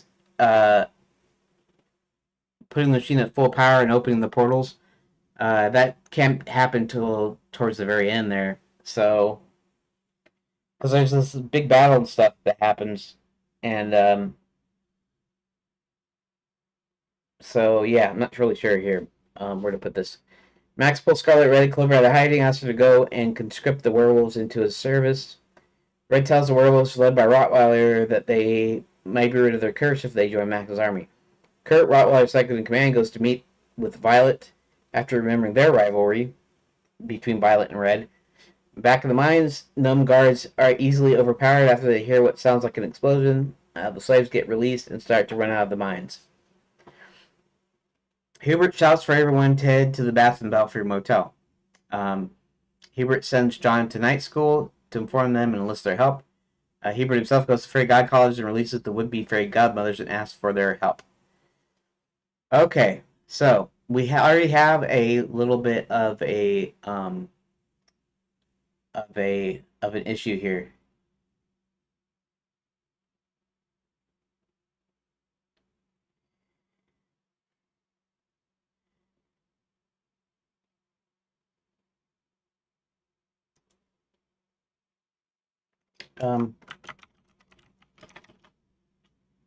It was 5 years ago. 5 years ago was 2020, wasn't it? 2020, 2021. And about 2020, well, actually, it was before 2020, wasn't it? I don't know. Let me check something, guys. Hold on a second. I need to check something here. Back to channel content. Back to videos. When was my last video?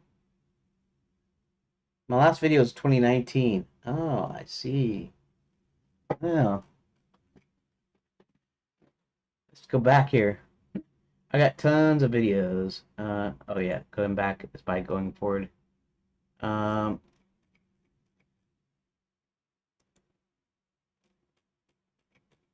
I was doing these like a lot, like every day or whatever. So, oh, 2019, huh?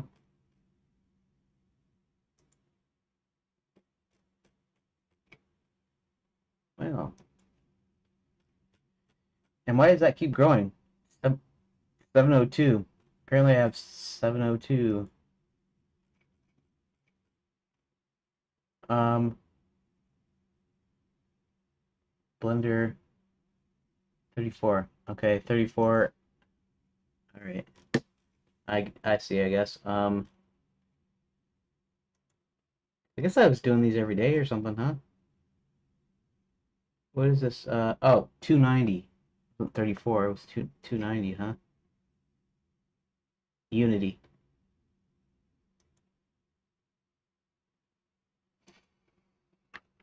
In 2019, I was trying to work on this game, so I did some tutorials in Unity and looked bit uh, a little bit at Unreal Engine at the time. I had stopped by the end of 2019. I hadn't been programming for years, but I got a job coding JavaScript in 2023. Um, then in 2024, I didn't do anything for almost the full year, but started back on my project in November, where I learned some Godot and Redot. So I hadn't been coding since 2019 until I got that job in 2023. And then after I had not been coding for almost a year.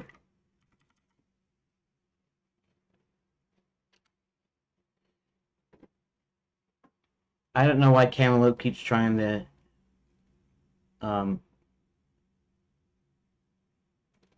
yeah, I did, at one point I said I hadn't coded in years because I was thinking mostly of that because I hadn't and that one thing. I just kind of forgot that I had done this for about a year. I did this contract job, and it was in JavaScript. And then afterwards, in 2024, I didn't do anything in 2024, and I just restarted my project here in November. That was where I had my first stream was in the end of November. I had been working on. I'd actually been adding my notes to a deal, and basically been gearing up to work. So I started playing around with. I'll say sometime after my birthday, though. I guess sometime in September, maybe September, October. I started playing around with Godot and Redot. Anyways, where were we? Um, He sends John to night school. Okay, asks for help. Releases the would-be fairy godmothers and asks for their help. So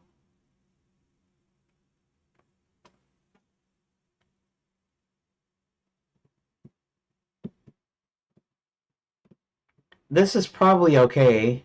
Wait, is this okay? Yeah, here.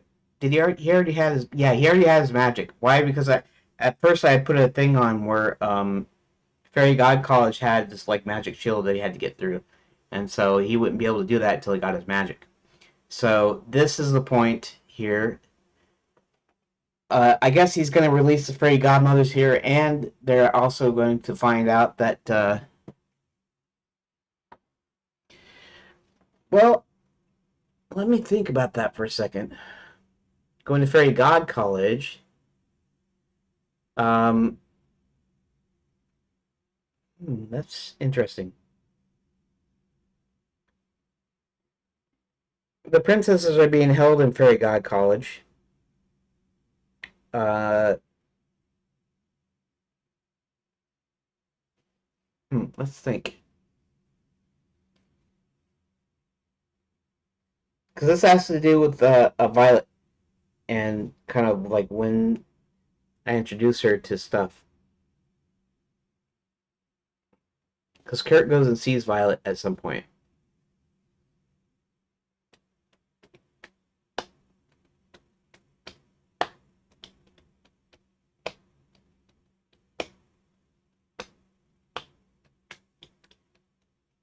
I need to figure out where he gets his magic because I might need to have him confront her at a different time period.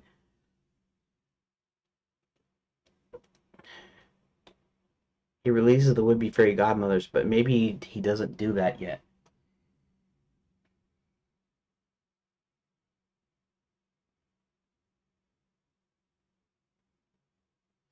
I don't know. Let me read through this again. I'll have to figure this out though. I, you know, trying to do this many different characters and stuff. One probably shouldn't do this maybe or something, or maybe I should have charted this out or something. But um, this is pretty complicated, and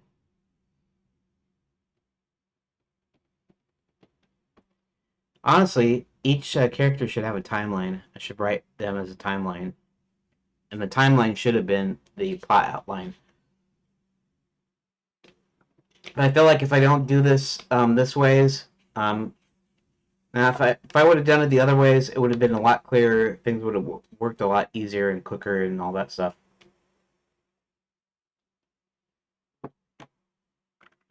Yes, in fact, I'm already using Redot. Like I said, I have a framework created already.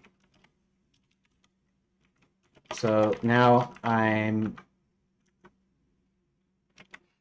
trying to put the plot outline together where I will actually implement phase 1. Each room is a Redot scene, T-scene file.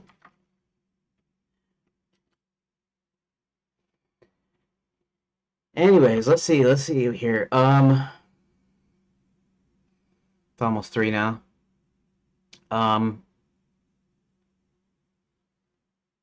Roland Sr. and Roland Jr. head to the North Country where his people are. Max finds out that John and Roland and most of the slaves were rescued by Hubert. John goes back into night school with Sir William. A lot of knights are knights in training. Listens to what Sir William has to say. All the knights or knights in training agree to help our heroes. Violet agrees to help Kurt become leader of the pack if Kurt eliminates Red. The werewolves tell Red that they want proof, and she goes and gets Max, who promptly gets rid of the curse for a few of them. The werewolves, led by Rottweiler, throw Red into a hut and discuss. Kurt comes back to discuss the possibility of joining Max's army after a heated debate agrees. And actually, it's Rottweiler who agrees, but Kurt comes back. After they bring Red out, she goes back to Max with a positive answer, as Kurt and several others audibly dissent. On her way back to the werewolf village, Kurt jumps out of the bushes, and they tumble back into the forest. Kurt then takes Red's Riding Hood back to Violet. Kurt then reveals that Red was promising to remove their curses, and that he didn't want that and asked Violet to enhance the curse. Violet agrees if he steals the totem of leadership and brings it to her, because she claims it will bind the pack to him. The heroes meet the bats at the Batson W Motel. Hubert changes Sir William back into a man. I'll see Hubert changing Sir William back into a man. He should have already done that um, when he sends him back to night school. He sends him back to night school to talk to them. So that already that's out of whack. Got several things here that are out of whack as far as the chronology goes. Uh, Everyone gathers around, spilling into the streets. Hubert speaks to the crowd. When Kurt gets back, he goes into Rottweiler's hut and starts to grab the totem. Thorin, Rottweiler's third in command, stops Kurt from getting the totem. After a fight, Kurt takes the totem back to Violet, casts a spell, and visibly alters Kurt and his pack. Kurt returns to the village and takes his place as the leader. Max has his guards assemble the armies of creatures and men, and as soon as all the armies are assembled, he starts seeing a large amount of trains flying in. Realizing who they are, he commands his armies to attack them. A large battle ensues. The battle starts waning in favor of the Enchanted Lannians. John spots Max trying to escape with one of the portals and via one of the portals and chases him. John tackles Max, and Max slows him off and starts running for a stairwell. John chases Max up the stairs onto a catwalk, and they begin to fight. John still has his silver ticket, and Max manages to grab it out of his coat. While still grabbing for the ticket, he pulls John down with him as he goes over the edge. John holds onto the catwalk with his feet as Max dangles below. Max starts slipping, and then with the ticket in hand, eventually falls. John turns away as Max falls, and then he turns back, and Max is just gone. Coming back down, out of breath and full of bruises and scratches, he notices the battle's almost over. As the battle comes to a close, the Prince and Hubert manage to make their way over John. Eventually, all that's left is the cleanup. Sometime later in the throne room, Hubert talks privately to John and Princess Karen. Hubert states that John is probably going to become king. Hubert mentions the king is still missing. He also mentions that Max is still alive somewhere. John mentions he wants to have a date with Princess Karen. Hubert finally sets it up and gives them magical touches. He then leaves them in peace to eat dinner and talk. Okay, so that's the whole story in a nutshell, and I got several points where, for instance, Hubert needs to turn Sir William when he gets his magic. He's not having him go to night school as a unicorn, as a flying unicorn at that. So that's something I have to fix.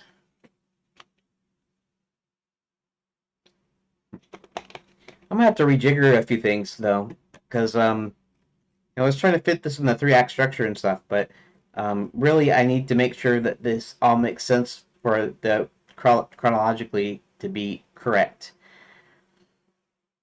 And also, we kind of need to be introduced to some of the characters earlier on. So,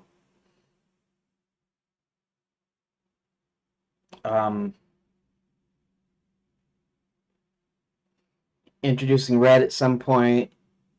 I already have her introduced, but she's introduced not until Act 3. In fact, I kind of did that on purpose because I was trying to balance everything out. But things have got to be... I have to fix some things here. Okay.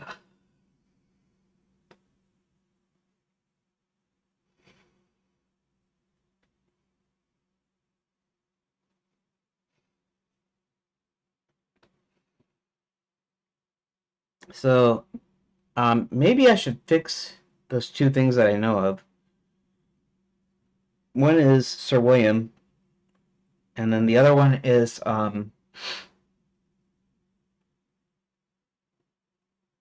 when Max starts to open all the portals. The battle is supposed to happen there at the end when he's ready to. So I have to fix those 2 things. So let's go ahead and just do an edit real quick. And let's see. Yeah, it looks like just like the same as always. I'm not going to be able to get to... I'm not going to get everything done that I wanted done today. So, okay, so let's go in for... Let's see.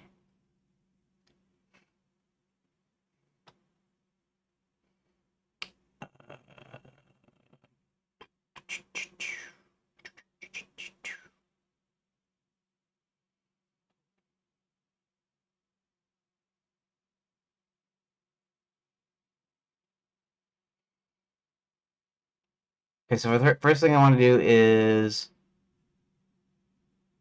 let's find Sir William. I guess Sir William.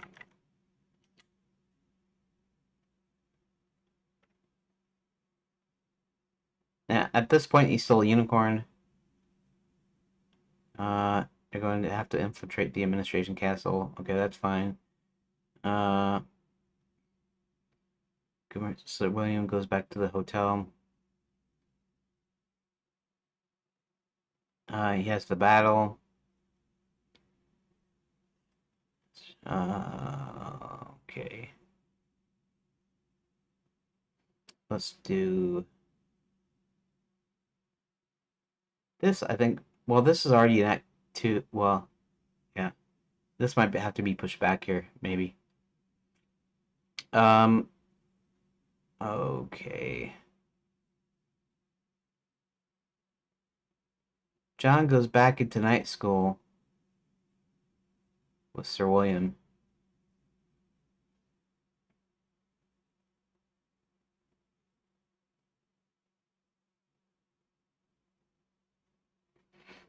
So when does he confront?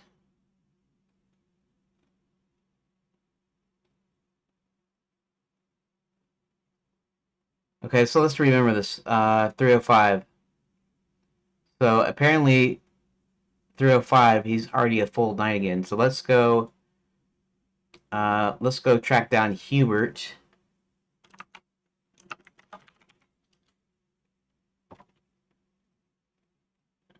Okay. Hubert tells John, Hubert sends John, Hubert himself. Hubert sneaking into Wizard U. Hubert.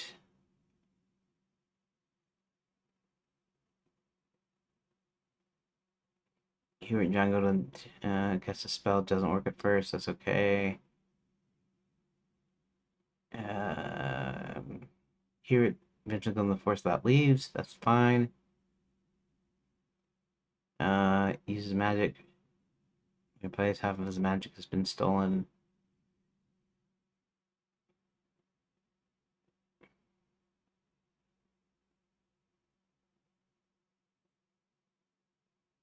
Finally, okay. Must have been in Lapswood. Dings the bell. Hubert mentions a bit of trouble. Tells her, well, you're gonna have to infiltrate the administration castle. That's fine.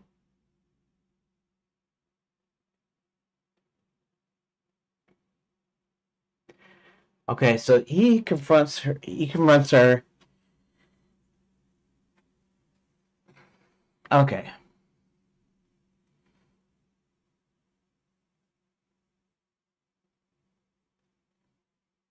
All right.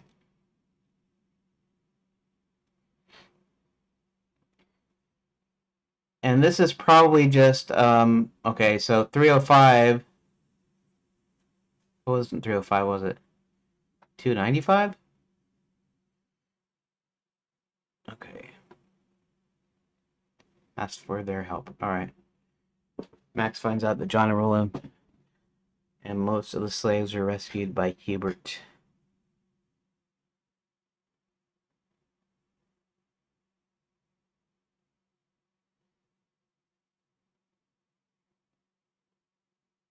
Hubert changes Sir William back to the man. Okay. I'm gonna do the thing here too where I record. I'm gonna record little I'm gonna record little spots where I actually change the deal here so that when I try to make my update video, that's like number 23, I think. Uh, it just has these parts where I'm actually actively changing something. So, uh, if you see anything me doing anything weird or saying anything weird, it's probably because I'm starting and stopping the recording. Okay. Um,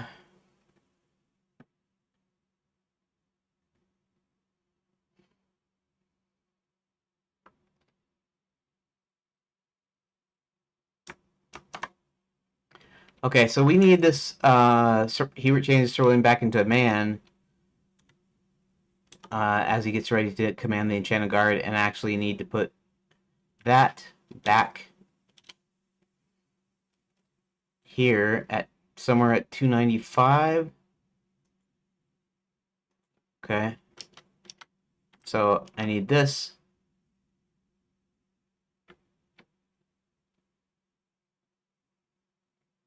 I guess he changes him right then. Since John, and actually I also have Sir William. Where is that at?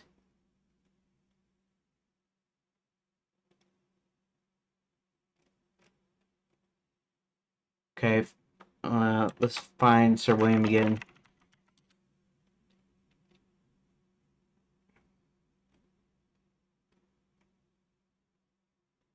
They're gonna have to infiltrate. Okay, Sir William, Sir William. Sir William.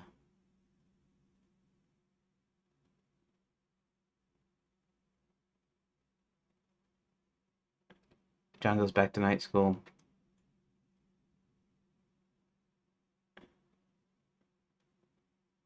And I don't need this as he gets ready here. Since John and Sir William. No. Hold on. Delete. Sends John and Sir William to night school to inform them list their help.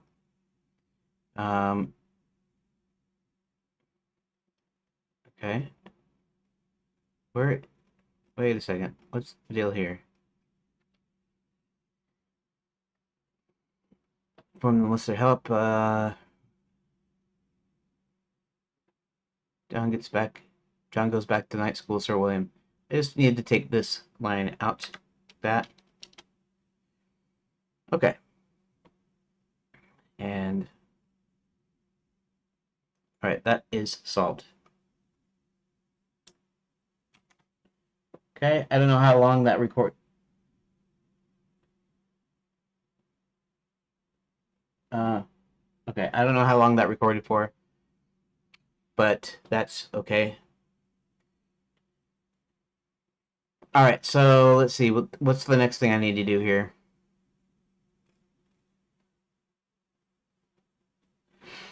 We need to decide. Huh.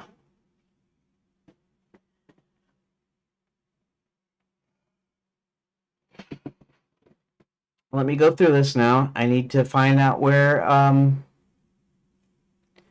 Let's find Hubert.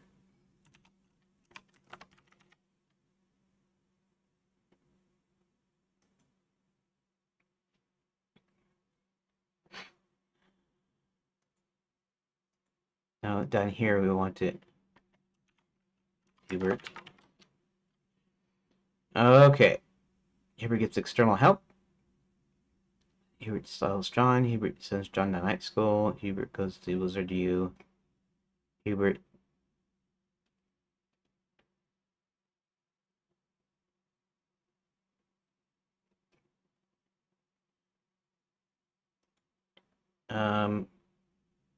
Yeah. Hubert sneaks. Don't need to record that. It's just a little thing I need to fix here. Hubert Violet is back. Apparently she's not there yet.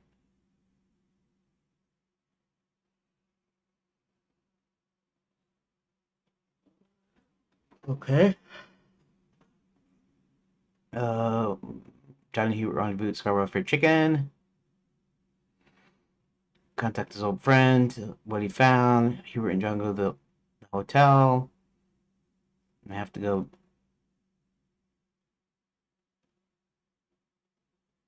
Okay, Lapswood. Uses magic. He doesn't have his magic fixed yet. Which is okay.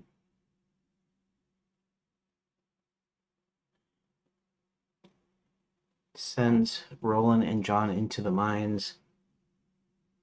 Tells Sir William that they're going to have to infiltrate the administration castle. Casts a spell on Sir William, hoping to turn him into a bird. Hop on, fights the castle. Tracks down Violet. Okay.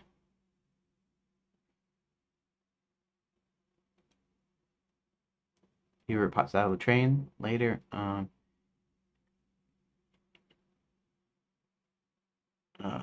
Himself goes to Fairy God Cup. Okay, so here's the thing here. He releases the would-be fairy godmothers. Okay, so at what point does um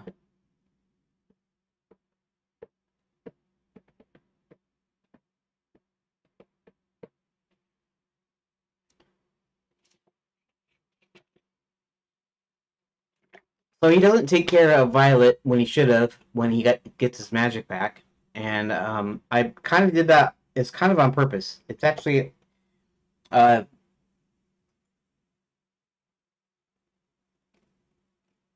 hold on a sec.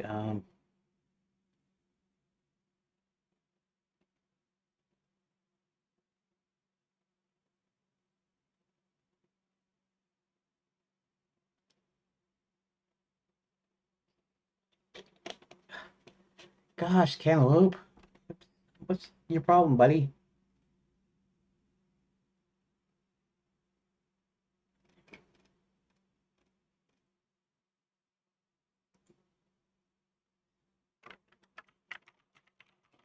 It's called misspeaking.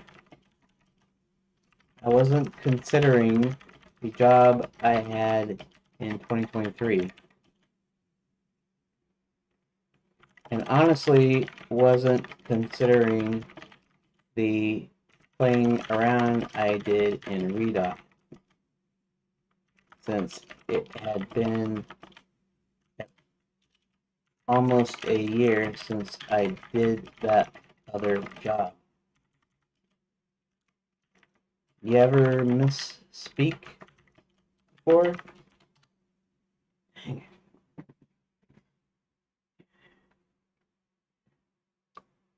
Just for everyone ahead, the bats about everyone hotel and change back the man to William the night school, point them to list their help, goes to Great Guy College, release the wood.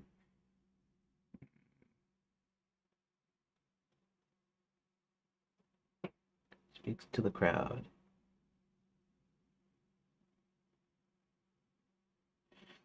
Um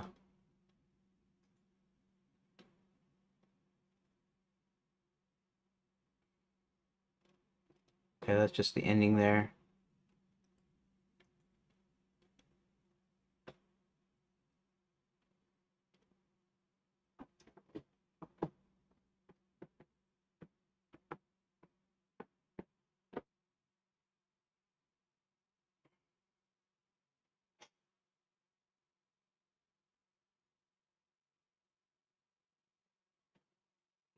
Okay, so my problem here is where do they infiltrate? Like I said, he doesn't stop Violet after he gets his magic back. In fact, he leaves. In fact, he leaves. In fact, the story is actually okay. It's not like a. Sometimes, I mean, you can think of it like a Paul, like where she comes back and it's like, why didn't you just finish her off then? But the way I wrote it, he starts seeing the trains coming in. Um, and he starts heading towards the train station after Violet basically tells the guards to go after him after he took his magic back. So that's actually okay. That's not even a whole plot hole there.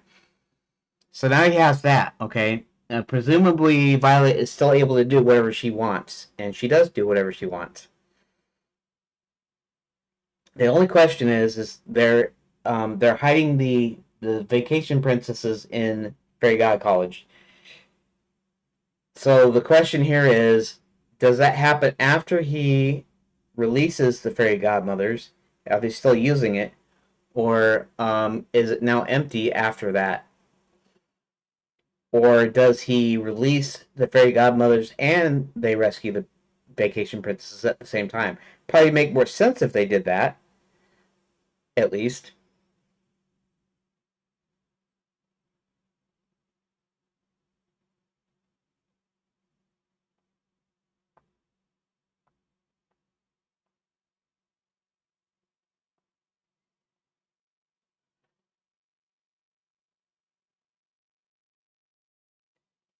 Or the other option is that when he goes and rescues the fairy godmothers to be, or the vacation fairy godmothers, if you will, um,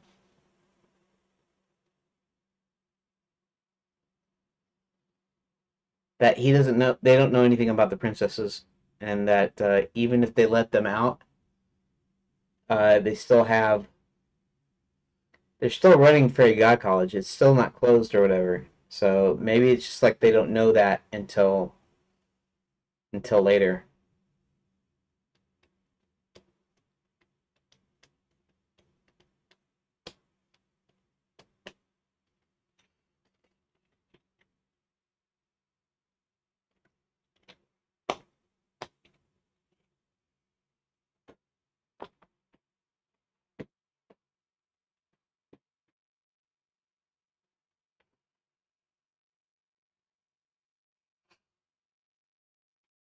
Maybe this thing with the fairy godmothers happens at the same time. So maybe they all go there at the same time. Maybe he doesn't rescue them yet, but he does when the count comes back.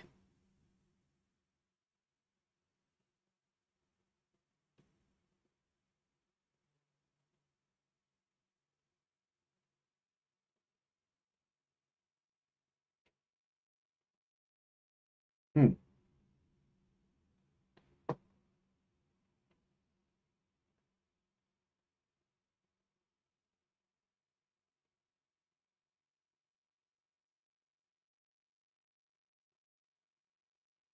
These are just 4 lines or 4 cards or for whatever you want to call them, 4 nodes, 4 pages, 4 leaves. These are just 4 sections, 4 things that could actually be pushed to Act 2. And this thing about rescuing them is at the start of Act 3. In fact, that's still the slaves get released. In fact, I can probably do that here. So let's just go ahead and I'll do another little recording session here. So pardon me for a second. Okay, so the issue we have here is that uh, the princess's subplot is finding the vacation princesses and what happened to them, but they're being held in Fairy God College, and at this point, this says Hubert releases the vacation fairy godmothers, um, and even asks for their help. But with it being open, would the villains still be using it? And the answer would probably be no. So what has to happen is they have to do this at the same time that they go and infiltrate it. So when Hubert goes there, he goes in there and releases the fairy godmothers, and then they go in and they go to the bookshelf, and you know because the accountant's already showed them what he needs to do. So I need to put this back. Let me check something. Hold on. Okay. I need to put this back. I'm gonna put these. Okay, I'm gonna put these. What the?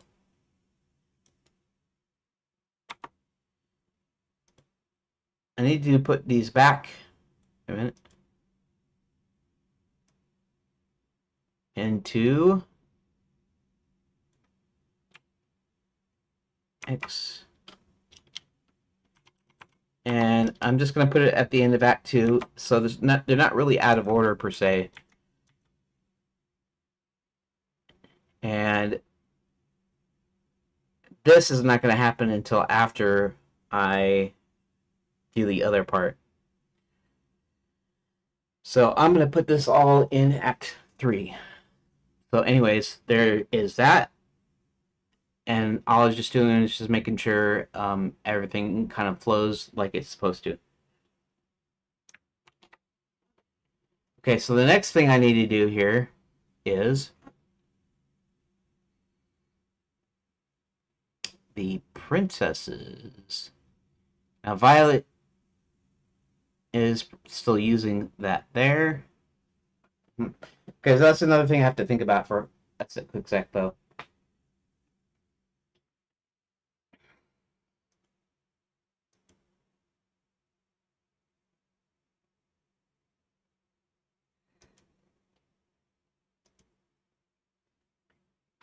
Um,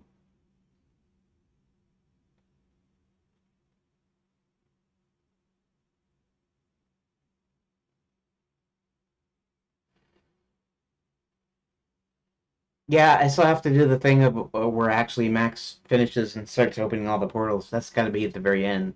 I'll have to find where that is. I'll have to place that somewhere. Actually, let's just find Max here.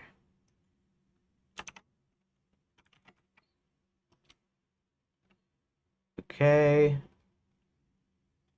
Max attending. Max finds money is gone. Max helps Zanzibar.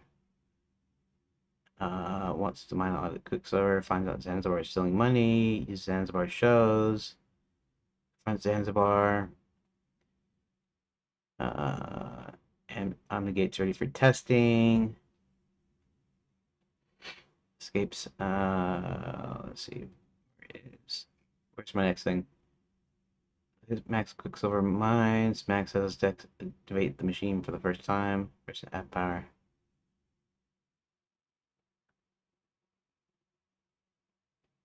Uh, Open all the portals. Okay, so that's got to be changed, I think. Wait, that's right. I gotta. Okay, so I gotta do some recording here real quick. Okay. So right now, Max. Wait a second.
Did I have my mic off this whole dang time? Seriously?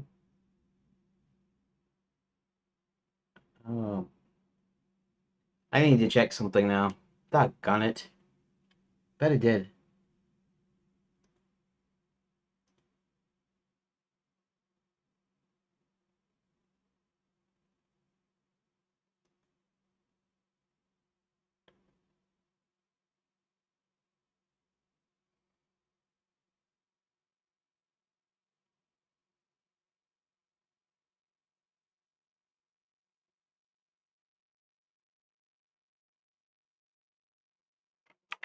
Kept asking me what I meant by I haven't coded in years, and I was trying to tell you that I misspoke when I said that.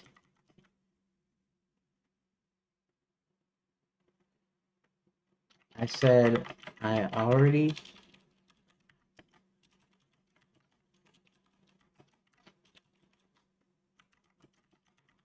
have a framework which I'm going to use on phase 1, which is going to happen right after I get this plot outline stuff sorted. Okay.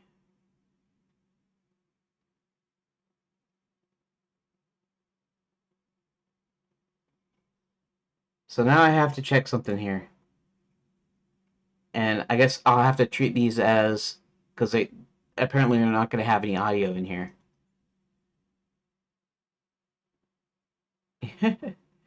Yeah, no audio, huh?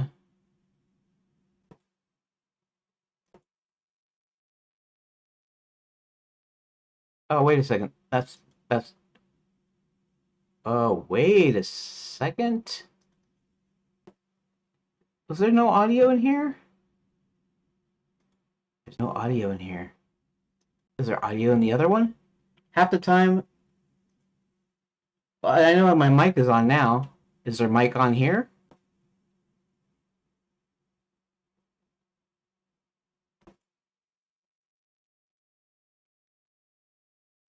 Seven minutes. Okay, that's the 13th and 14th. That's update number 22. Okay. What I want to do is I want to go into clips. And I want to see, make sure these have audio on them.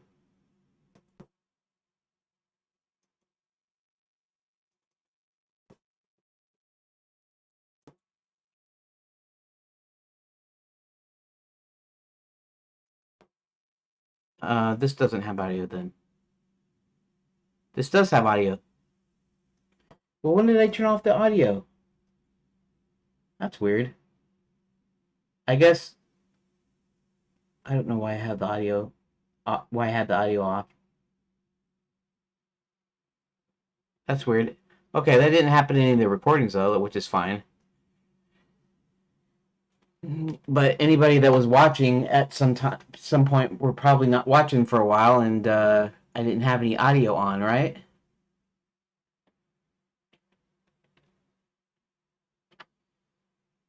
Let me go ahead and turn on the audio on the actual live stream here.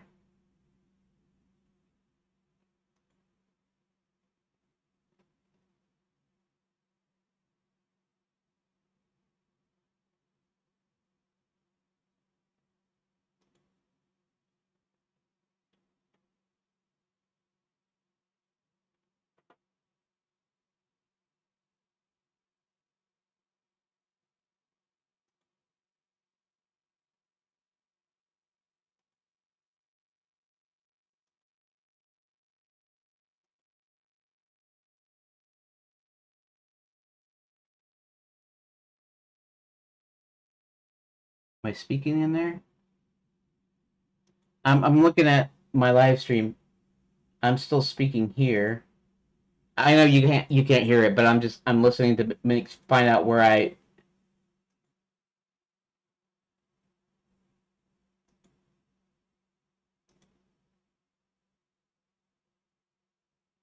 Okay.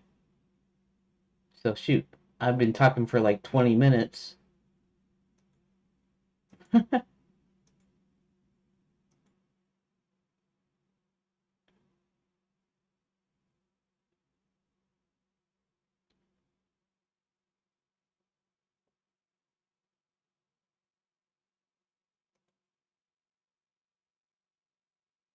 Where is the dang live thing though?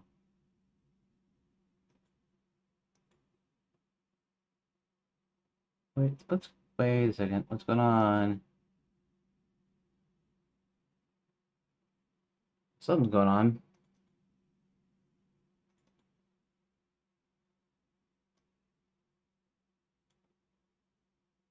Oh, let's hit live.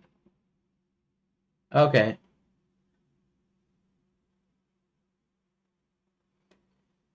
Okay, weirdness. Sorry about that. General weirdness.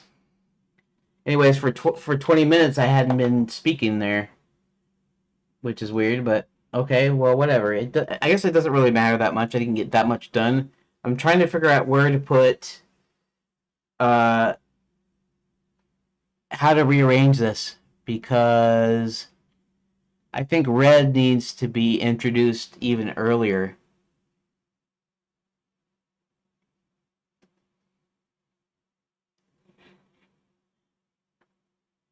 Maybe the start of Act 2. Maybe that's where she should be introduced.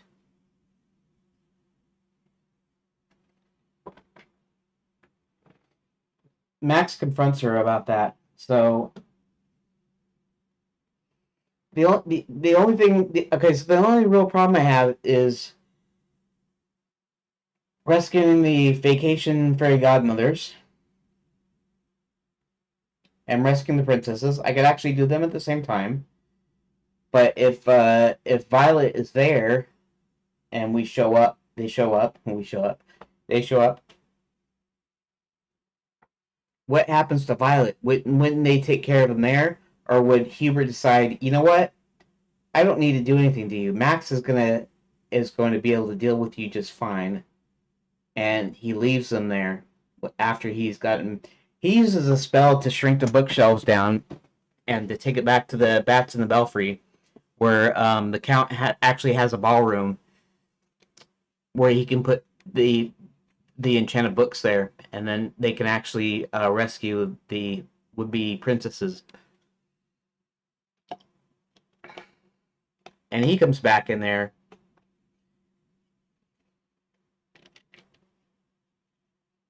Hmm. Okay.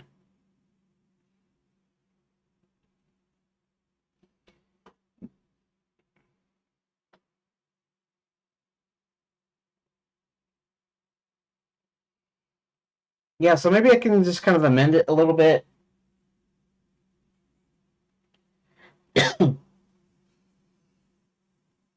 Okay, so this stuff that happens with Red, where he does that stuff to Red, I can take all those lines and I can put them like earlier on. It doesn't really exactly matter where they're it doesn't matter where they are. Uh, but sometime earlier on, I could do it. I could do it at the beginning of Act Two. Act Two was getting the balloon, and Act Three wasn't having anything in there. But now I've got a lot more stuff, and things are kind of working a little bit differently. If I do that, if I move all this stuff back further, and to the point of where she has Red killed, and then Max goes in and tries to find out what happened to Red because she's been gone, and that could actually be up in that area where I actually have this other stuff having to do with Red, right? The werewolves tell Red they want proof.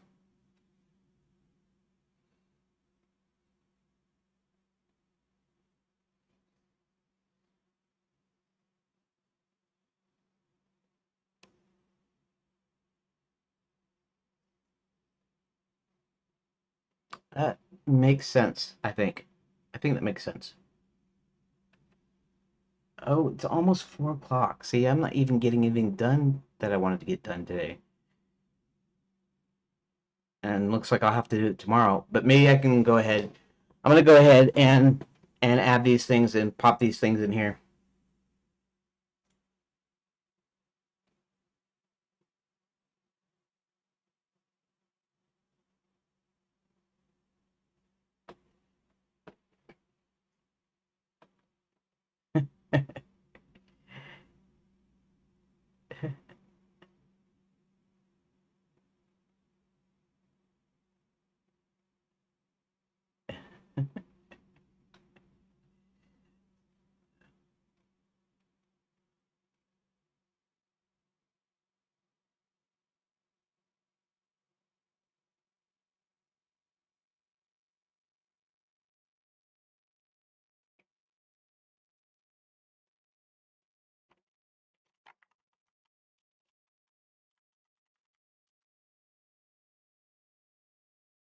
Okay. All right. So I got my sound on. Good. So that you could all hear. I guess nobody was hearing anything for 20 minutes, so that means anybody that was listening. It's kind of weird. I don't really know how to read this when I look at the YouTube live control panel in OBS here. It says one concurrent viewer, which would be me, and it says 14 views. Now, sometimes it says two, and then sometimes it says three, I think. I don't think I've had up to four concurrent viewers, but that doesn't really matter. And then the views happen, and I'm not really sure, is it just how many people actually jump in and then take a look, and then they just jump out again, maybe, I guess. Probably don't have that many people watching that much. I guess this is not too exciting. Even this stuff. This stuff is just necessary stuff, and also it's necessary for me to like the updates. It'll be necessary for me to have the updates so people can look and see that progress is being made. You probably don't see that quite as much with the streams. I mean, if you're not really watching the whole stream, then you're probably not seeing the progress as much. That's why I want the updates, and I need to get done with the updates. But I'm only on number 14, and it looks like it's going to take a fair bit of editing. I'm actually think I'm going to go ahead and just do the random 1 minute, random 30-second thing. Um, and what I might do is I might cut out like I have like 23 different clips in that one. I don't have as many clips in any of the other videos like that. But for that one in particular, I'm gonna do the random minute thing where I'll go through each clip. I'll take out a random minute. I have 23 clips. That's 23 minutes, and then I'll go through each minute and I will remove like dead space and um, you know dead space and ums and ahs and a few things, and I'll have like 30 seconds from each clip then, and so that should amount to it should amount to about 12 minutes, hopefully less. Hopefully, I'll be able to get it down to less. Or, what did I say? 30 seconds, 20 seconds. I found out. 20. If I do 20 seconds on 23 of them, that's almost 8 minutes, which is right on target. But I'll have a minute of footage on each that I'll have to pare down to about 20 seconds, give or take. And that way it will keep me into my deal. And I'll still be doing quite a bit of editing, but now I'm just doing it on smaller clips. It won't take quite as long. And actually, what I'll be doing is I'll just be picking a random spot. I'll take a minute out of a random spot out of each video clip, and then I'll edit each on an individual basis to be down to about 20 seconds, and then we'll see with that. See how that works out. Okay. Um.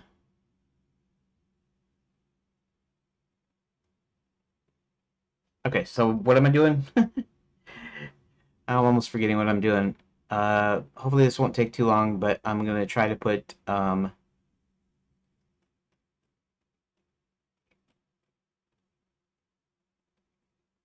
we're gonna start taking these out. Okay, so I'm gonna start doing a little recording. It's gonna take a little while. Hopefully not too many minutes though, because I don't, like I said, I don't want to edit a lot of stuff. So I'm just gonna show me like pulling stuff out, and I don't know, maybe I'll narrate over it or something. Who knows? Okay, so what I want to do is I want to rearrange this. I want to put Max Red being introduced earlier.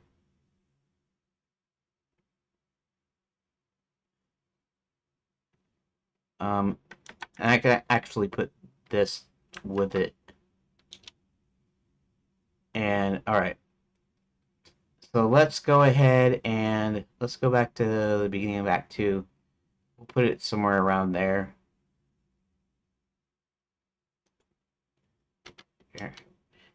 Maybe we'll do it at the end of Act 1, so it's still technically in the right place.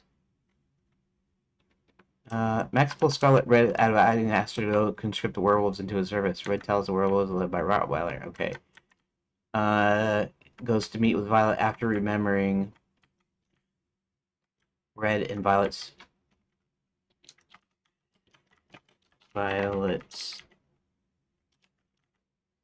rivalry. Okay.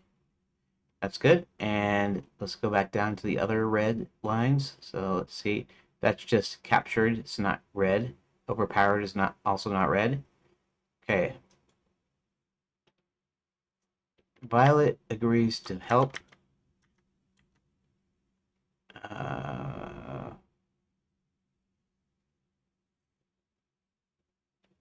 Let's see.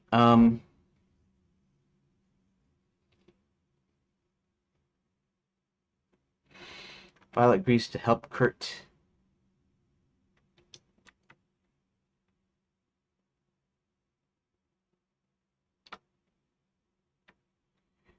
Here. Let's take this out too, and let's go back up to, where did I put it? Where did I put it? Okay. That.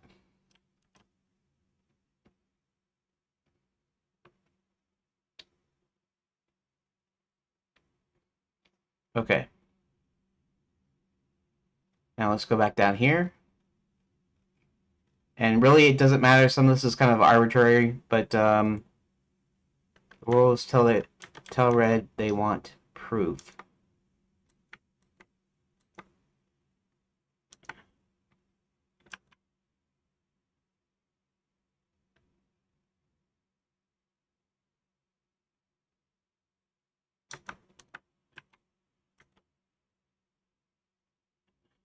Okay.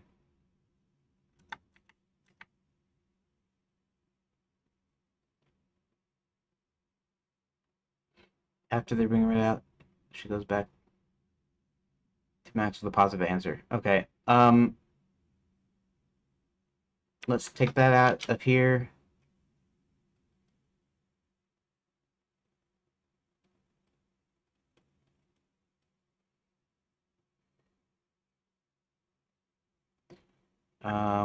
Where do we want? Maybe I should put that in about the middle, around 200, line 200, anywhere in here.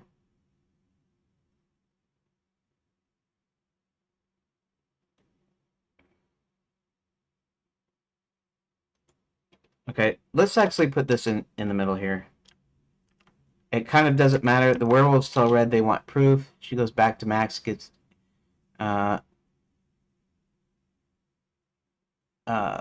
okay, so werewolves tell Red they want proof. She goes and gets Max, who probably gets rid of the curse for a few of them. Throw Red into a hut and discuss.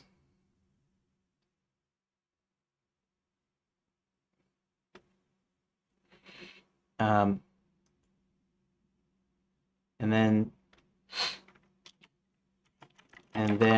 Kurt comes back.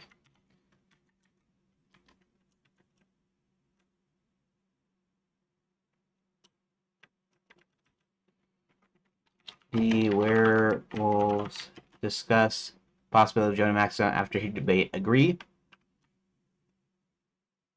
He debate agree.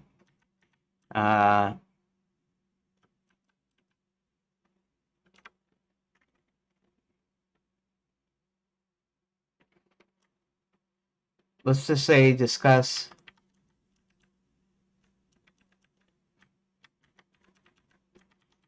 joining Max's army after he debate agree, and then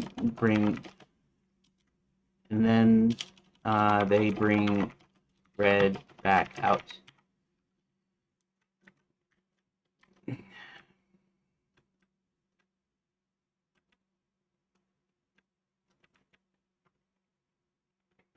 Red goes back to Max with a positive answer, as Kurt and several others audibly dissent. Okay. Now,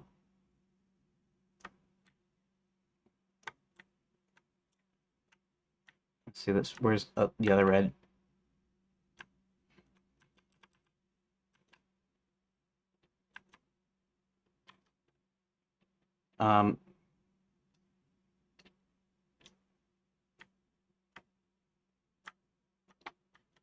On her way back to the werewolf village,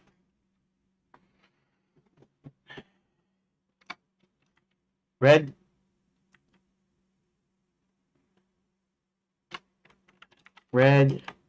goes back to the werewolf village when Kurt jumps out of the bushes and they tumble back into the forest.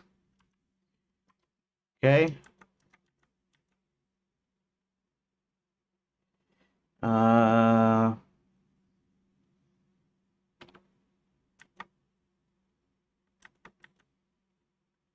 Okay, let's go ahead and take this out of here.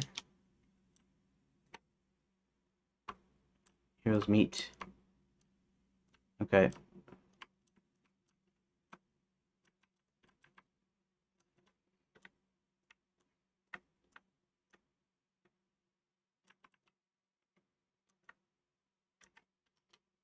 Let's go ahead and I'll put this in here about the tone of leadership. And we'll go ahead and so all we're doing is just we're rearranging a few of these lines so that some of this is earlier. It doesn't matter how much lines are in each right at this point because I have to add in the other character subplots, and then after I do that, then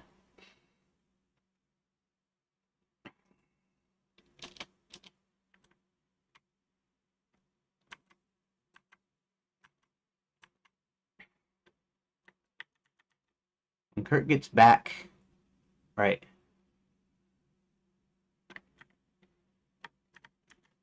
from his second meeting with Violet, he goes into Rottweiler's hut and starts to grab the totem.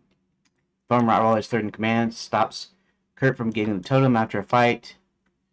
Kurt returns to the village and takes place as the leader. And let's see something here.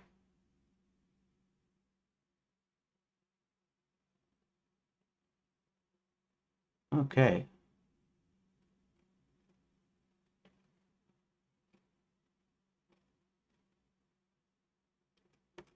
Okay, let's find Kurt. Enter. Okay. Let's find Kurt. Okay. Max pulls out. Okay, and we're introduced to Kurt. Actually, it's kind of interesting. We're introduced to Kurt here, even though I don't have an official like introduction. But when they go and meet the werewolves, when he goes to meet the werewolves, Kurt is introduced at this point, and that's also at the beginning of Act 1, which is good. See here. The werewolves led by Rottweiler. Kurt comes back. Discuss joining Max's army. Red goes back with a positive answer. Then they do all this stuff here. Um,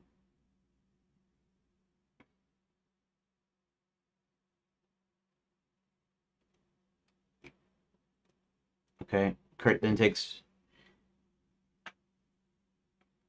steals totem leadership.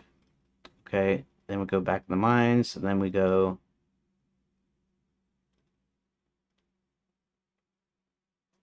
All right.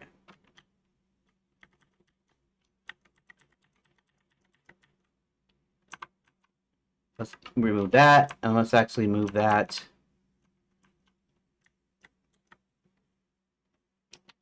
We'll move that towards the beginning here.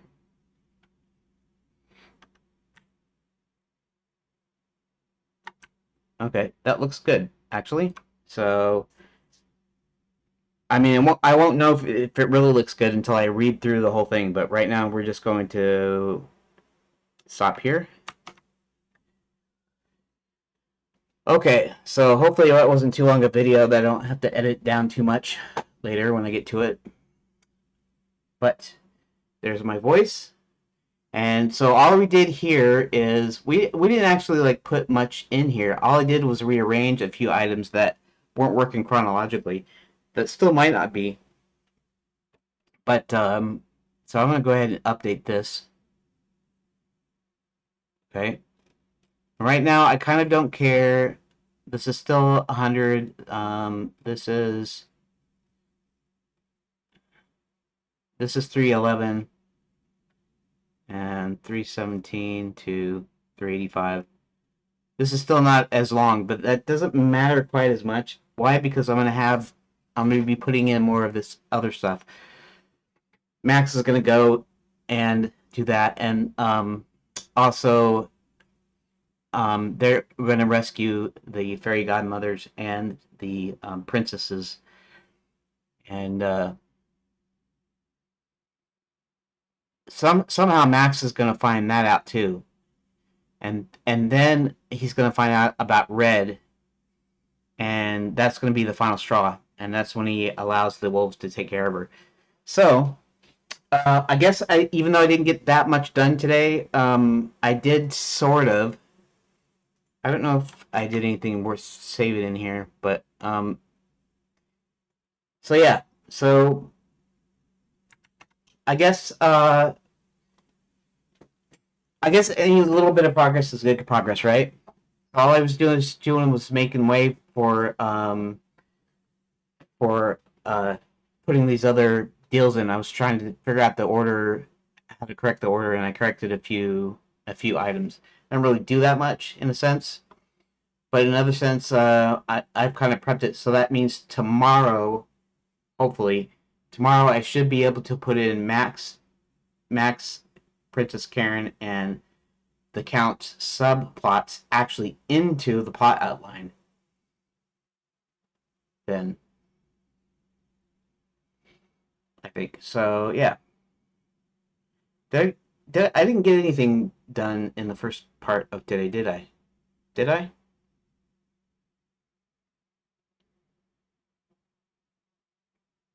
No, I didn't actually. I was just talking about how I didn't really feel like getting stuff done and I needed to get to work. And well, anyways, thanks for watching and or listening.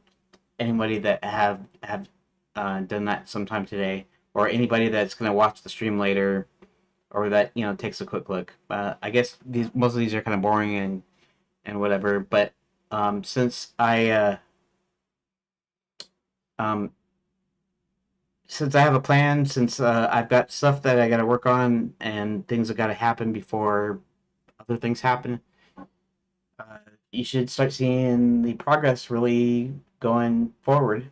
Uh, I mean, we'll see, but I'm still gonna try to find a way of trying to get blast through the rest of the updates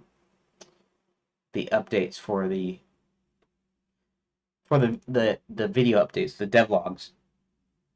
If I can get caught up, then I can start posting them online. What it means is I have to get caught up enough, and then the next time that I have to work on a edit, it should only take a day to do that time periods edits. In this case, it's 2 days. Later on, it's going to be every 5 days. But the way I've been doing these, should they should be decently quick enough to produce. I think. I hope, and I hope to be able to get at least one done every edit day. Um, and we'll see. We'll see if I can do that. Anyways, thanks for watching, and I guess I'll see you tomorrow, where we'll try to put all this stuff in here, and then at least we'll be done with that. That's a little bit of progress, and then on Thursday and Friday, I'll be working on the streamlining. I'll be combining certain deals that are in one thing, and try to keep on like one location, one event to one line, and then that's not right though. It'll be one location. Events that happen in a single location in one line is how that's going to work. Because it's not going to be an event. If they're discussing something or they're doing something that's going to be happening elsewhere, that's not going to be a separate location. It's not going to be a separate page in at least the Choose Your Own Adventure. It's going to be the same page, because each time you click on a choice, it's going to be to a new location. It's not going to be the same location. Unless I want to do it for dialogue purposes or something. Anyways, thanks, and I guess I will see you later. Thank you for watching.